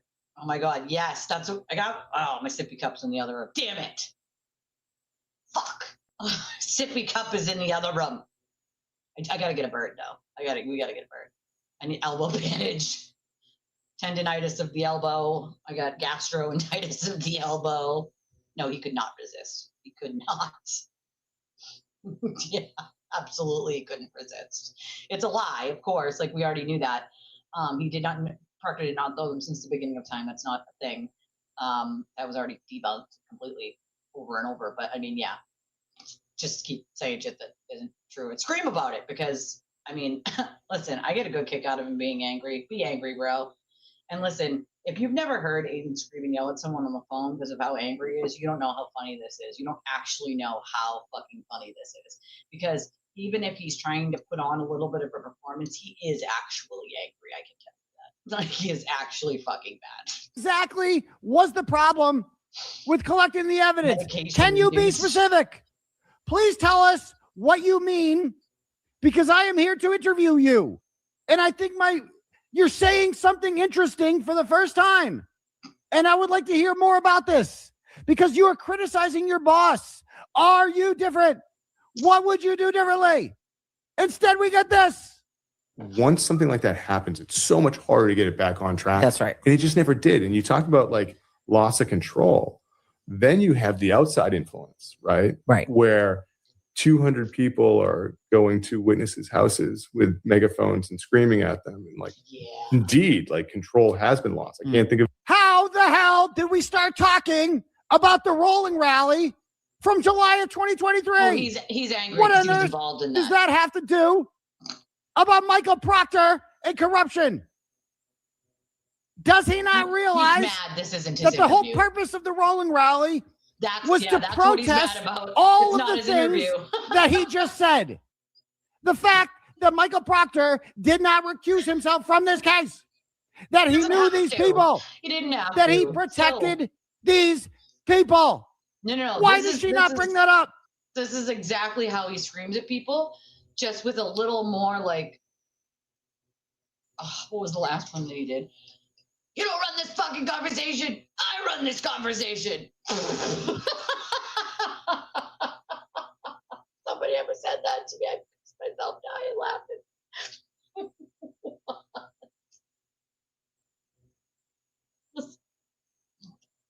Especially if somebody like him said it to me, I fucking pissed myself laughing. Does she not think it's a bigger issue? And does he not think it's a bigger issue that hundreds of people felt motivated to do that on a beautiful July Saturday afternoon instead of, I don't know, going to the beach, that they gave up their time to. Is he seriously talking about other people going to the beach while he spends 20 hours a day on Twitter? I mean, this can't be real life, right? Like, that can't be fucking real.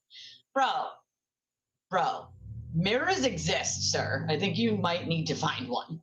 Go down there and protest these people. Is that not emblematic of a much bigger problem?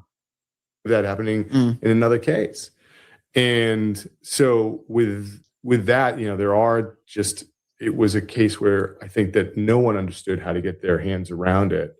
And for me, what I would like to have done had I been in charge is the moment that witnesses were being attacked online is that we really went to bear for them.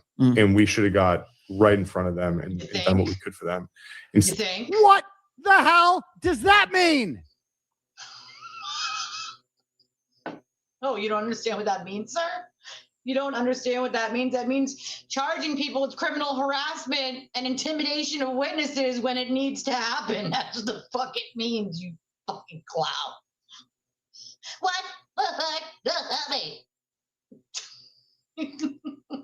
He's mad he didn't do the interview. He is mad this isn't his interview to ask the questions he wants to ask. Because no one with any sound mind would do any fucking interview with that clown. Jennifer McCabe was complaining to them the entire time. Chris Albert was whining to them like a little bitch. He had Ken Mello on speed dial. He's definitely mad. People were arrested for rubber freaking duckies. He does. They put a journalist in jail for 60 days. Oh, sir, you're not a journalist. Stop fucking saying that. You're a blogger. You write blogs that smell like wet dreams and dirty socks. Fucking stop. All right. Stop it. You finger banged one out earlier, and I'm going to guarantee it was an angry finger bang. I'm writing a blog about this. I don't like this interview. I'm going to write a blog. Like, that's what he did, okay? That's what the fuck he did. He wrote a blog about this. He hasn't written a blog in I don't even know how fucking long. He's so angry, he wrote a fucking blog. I wrote a blog, man. For hurt feelings after 2 judges told these people so angry that everything they're complaining about is protected speech. Yeah. How is the bigger issue Calling here? Someone a murderer is not protected speech, buddy. Especially when they've committed no crime and had no charges. That's not protected speech. You might want to stop telling people that.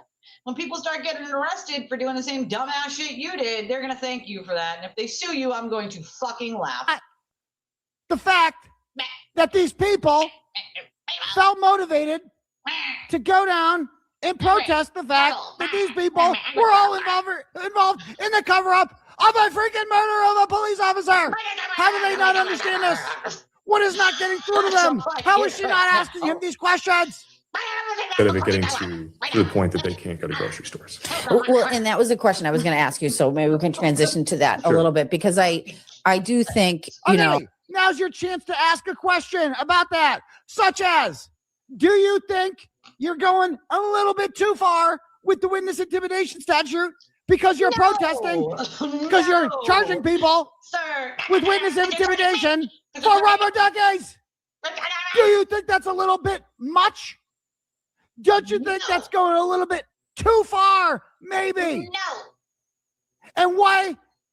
It's called using it the way you're supposed to use it to stop the behaviors, right? You want to put rubber duckies? Cool. But when you add on the bottom of the rubber duckies that someone's a murderer who's not, that's not protected speech. And if you decide that you're only going to put those duckies where the people who are witnesses live and breathe, you know, their places of business, their homes, their cars, like, that's a problem, sir. That's called breaking the law. We know you don't understand that concept yet, clearly. But that's breaking the law, buddy. Yeah. Mm-hmm. Yeah, I would love to have a question about why the fuck haven't you done shit yet with this motherfucker while you still work there? Just asking for a friend. I would laugh. I would pee myself laughing at him. I would literally laugh. But I do know people he screamed at just like that and threatened who were threatened, right? Like they felt threatened. And I would have just fucking laughed in his face, which would have pissed him off more, but that would have been the intent because I would have found it that funny. Like, what are you going to fucking do? Write a blog? Good, write a blog. You do that. The fact, what does one have to do with the other? The fact that people are down there in July of 2023 doing a rolling rally, what on earth does that have to do with the bigger problem that Michael Proctor in February of 2022 didn't recuse himself on this case? But no, she's not going to ask that. She's going to do what she always does, talk about herself. And it's not just in this case. I see it a lot in sort of this true crime world now that we live in, and in different states and different jurisdictions, that what happens is there are cases that sort of fit the mold for like a good story, right? And I certainly think Karen Reed was one. You know, you have a Boston police officer, you have drinking, you have locals, you know, sort of close-knit, you know, friends and family. You have Karen Reed, who is, you know, a well-spoken, attractive, educated woman, you know, teaching. And so it sort of fits the mold of like, oh, this is different. And people attach to it. And then you have the attorneys who come in. No, you idiot. People are attracted to this case because Jennifer McCabe Googled how long to die in cold.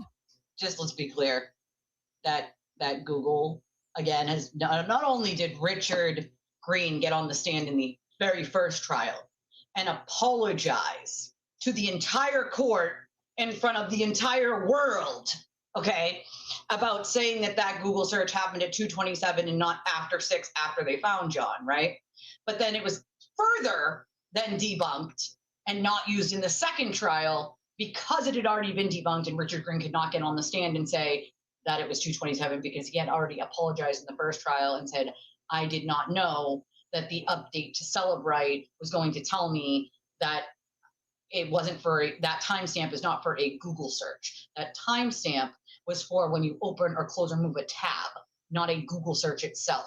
The Google search was tagged after 6. So the fact that he's like, how dumb do you have to be to repeat something that you are literally being sued for right now?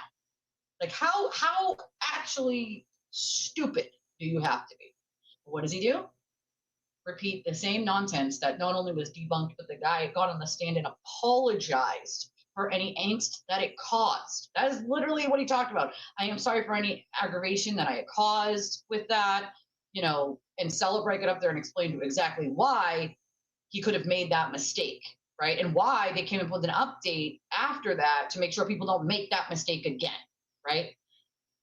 Imagine knowing all of that and completely ignoring it just so you can scream out to your cult that actually happened when you know that it didn't, right? Like that's what we're dealing with here. And imagine you're being sued for defamation and you still do it. Like what Etch-a-Sketches to art? At 2:27 in the morning. And none of the witnesses in this case were interviewed. And a dog that has completely disappeared. Bitch off. Is he stupid, dude? He knows damn well. And again, I have 48,000 pages of his extract. He knows where the dog is. He knows where the dog went, just in the same way that I did at the same time that I did, way back in 2023. He knows who, that it was rehomed. He knows what state it went to, as I did. So like repeating these things, like he forgets that his extraction's out there. Like he completely forgets that when he does this shit. And it's like, bro, how much more of a fool do you want to make yourself look by claiming shit isn't true that you've already said? Like, I mean, you're a fucking moron. Like, you're a fucking moron. Arm, which they blamed on a freaking taillight. Are you kidding me? People are interested in this case because for the first time in the history of mankind, somebody butt answered their phone in the middle. Oh, I'm sorry. The first time in mankind. Do you know how many butt dials I've made? I've actually made video dials with a butt dial video dial on Facebook. I've done that multitude times with my phone locked, and I have no idea how I did it, but people can testify who know me to the times that they've gotten those. So, I mean, it's a wild thing to say, like, no one's ever made butt dials. Like, that's your argument? You go with that. But matter of fact, argue that in your defamation cases, bro. Let me know how that goes. Full of sex after a full night of drinking. And that. Yeah, because people don't normally have sex after drinking at all. That never happens. That's not a thing. Why would anybody believe that would happen? Decorated dudes destroyed their phones on military bases the day before a preservation order was put in place. And the fact that a phone belonging to the dead guy went up and down 3 flights of stairs. Is he still going on with things he knows didn't happen? He knows that the phone didn't go up and down stairs because when the stairs registered on John's phone, they weren't even at Fairview yet. He knows that, though. He knows that. Either that or he's so stupid, he hasn't bothered to still to this day look at all the evidence and data in the case, which would be really fucking embarrassing if that were the case. Those steps from the phone registered before they ever arrived out front of Fairview. It was as they were going up and down an incline on the road. So because they were driving so slow, it registered as steps instead of just driving. And it's so funny to me that he still is gonna, like, bro, you are a fucking idiot. Like, you are an actual fucking idiot. You know what I mean? Like, come on, man. Like, really? I mean, it's in a wild accusation. You know what I mean? I can't. Right? No one on planet Earth is stupid enough to Google that. If you got, like, come on, dude, stop it. I mean, there are pretty stupid criminals out there, but let's be real here for a second. And also, let's not ignore the fact that it was debunked 70,000 times, including by the guy who supposedly found it for the defense, who got on the stand and said, I am sorry, Your Honor. Like, what the fuck? Bro, I can't.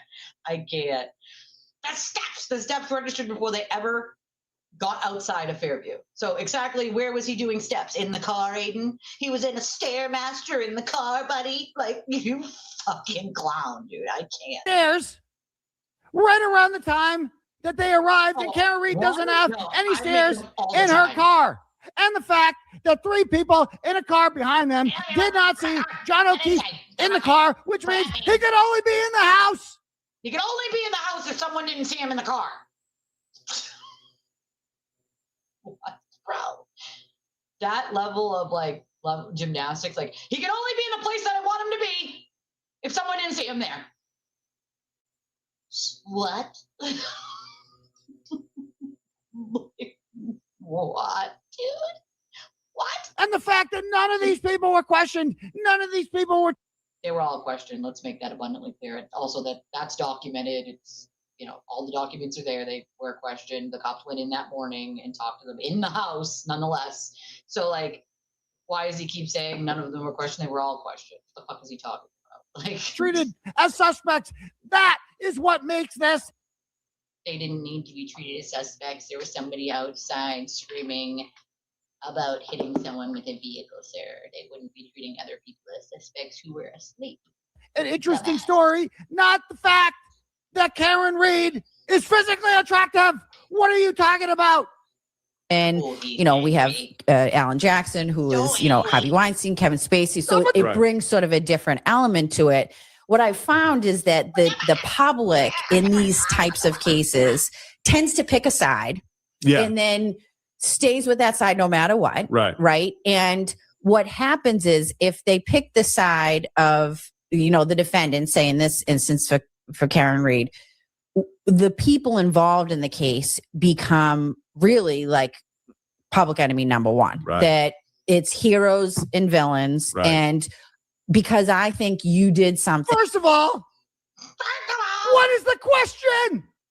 Your job is to ask questions, not to rant and rant for Catherine Loftus Therapy Hour. Did he just say your job is to ask questions and not rant and rant? Sir, you made 2 videos about this. Ranting and ranting. The punchline literally writes itself.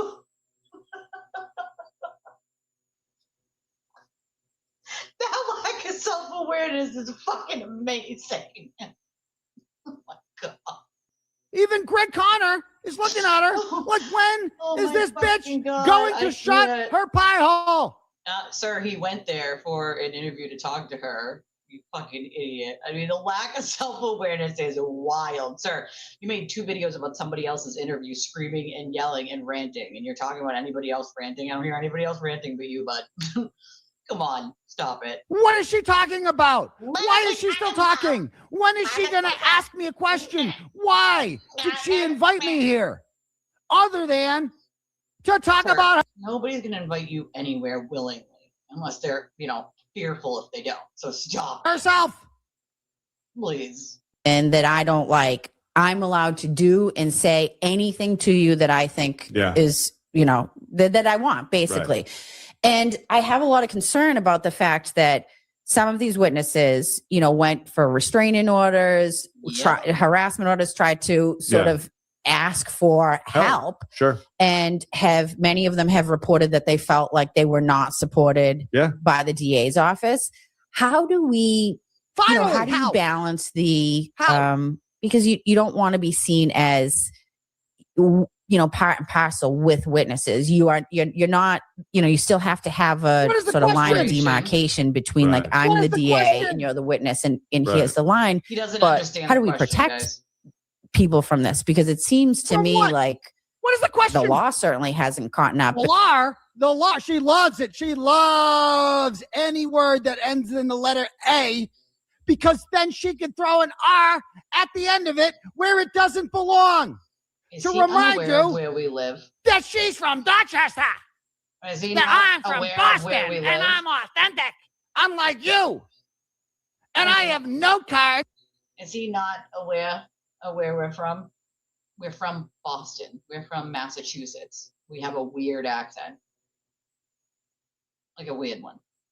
Like, is he unaware that we take A's and R's and toss them around? You know, like, is that not a fucking thing that he understands? I'm confused.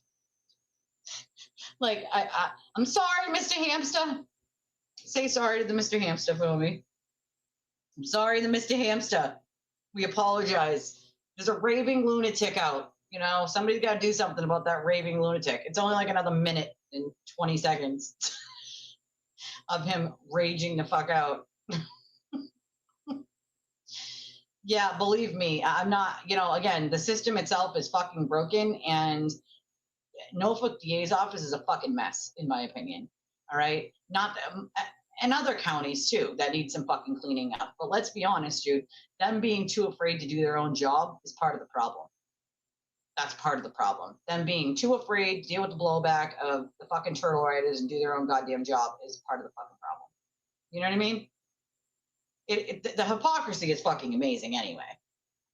Give it to my little hamster buddy. I'm sorry, little hamster buddy. We got a raging lunatic over here raging out because he didn't get this interview and he wanted to ask irrelevant questions. He's upset his irrelevant questions were not asked.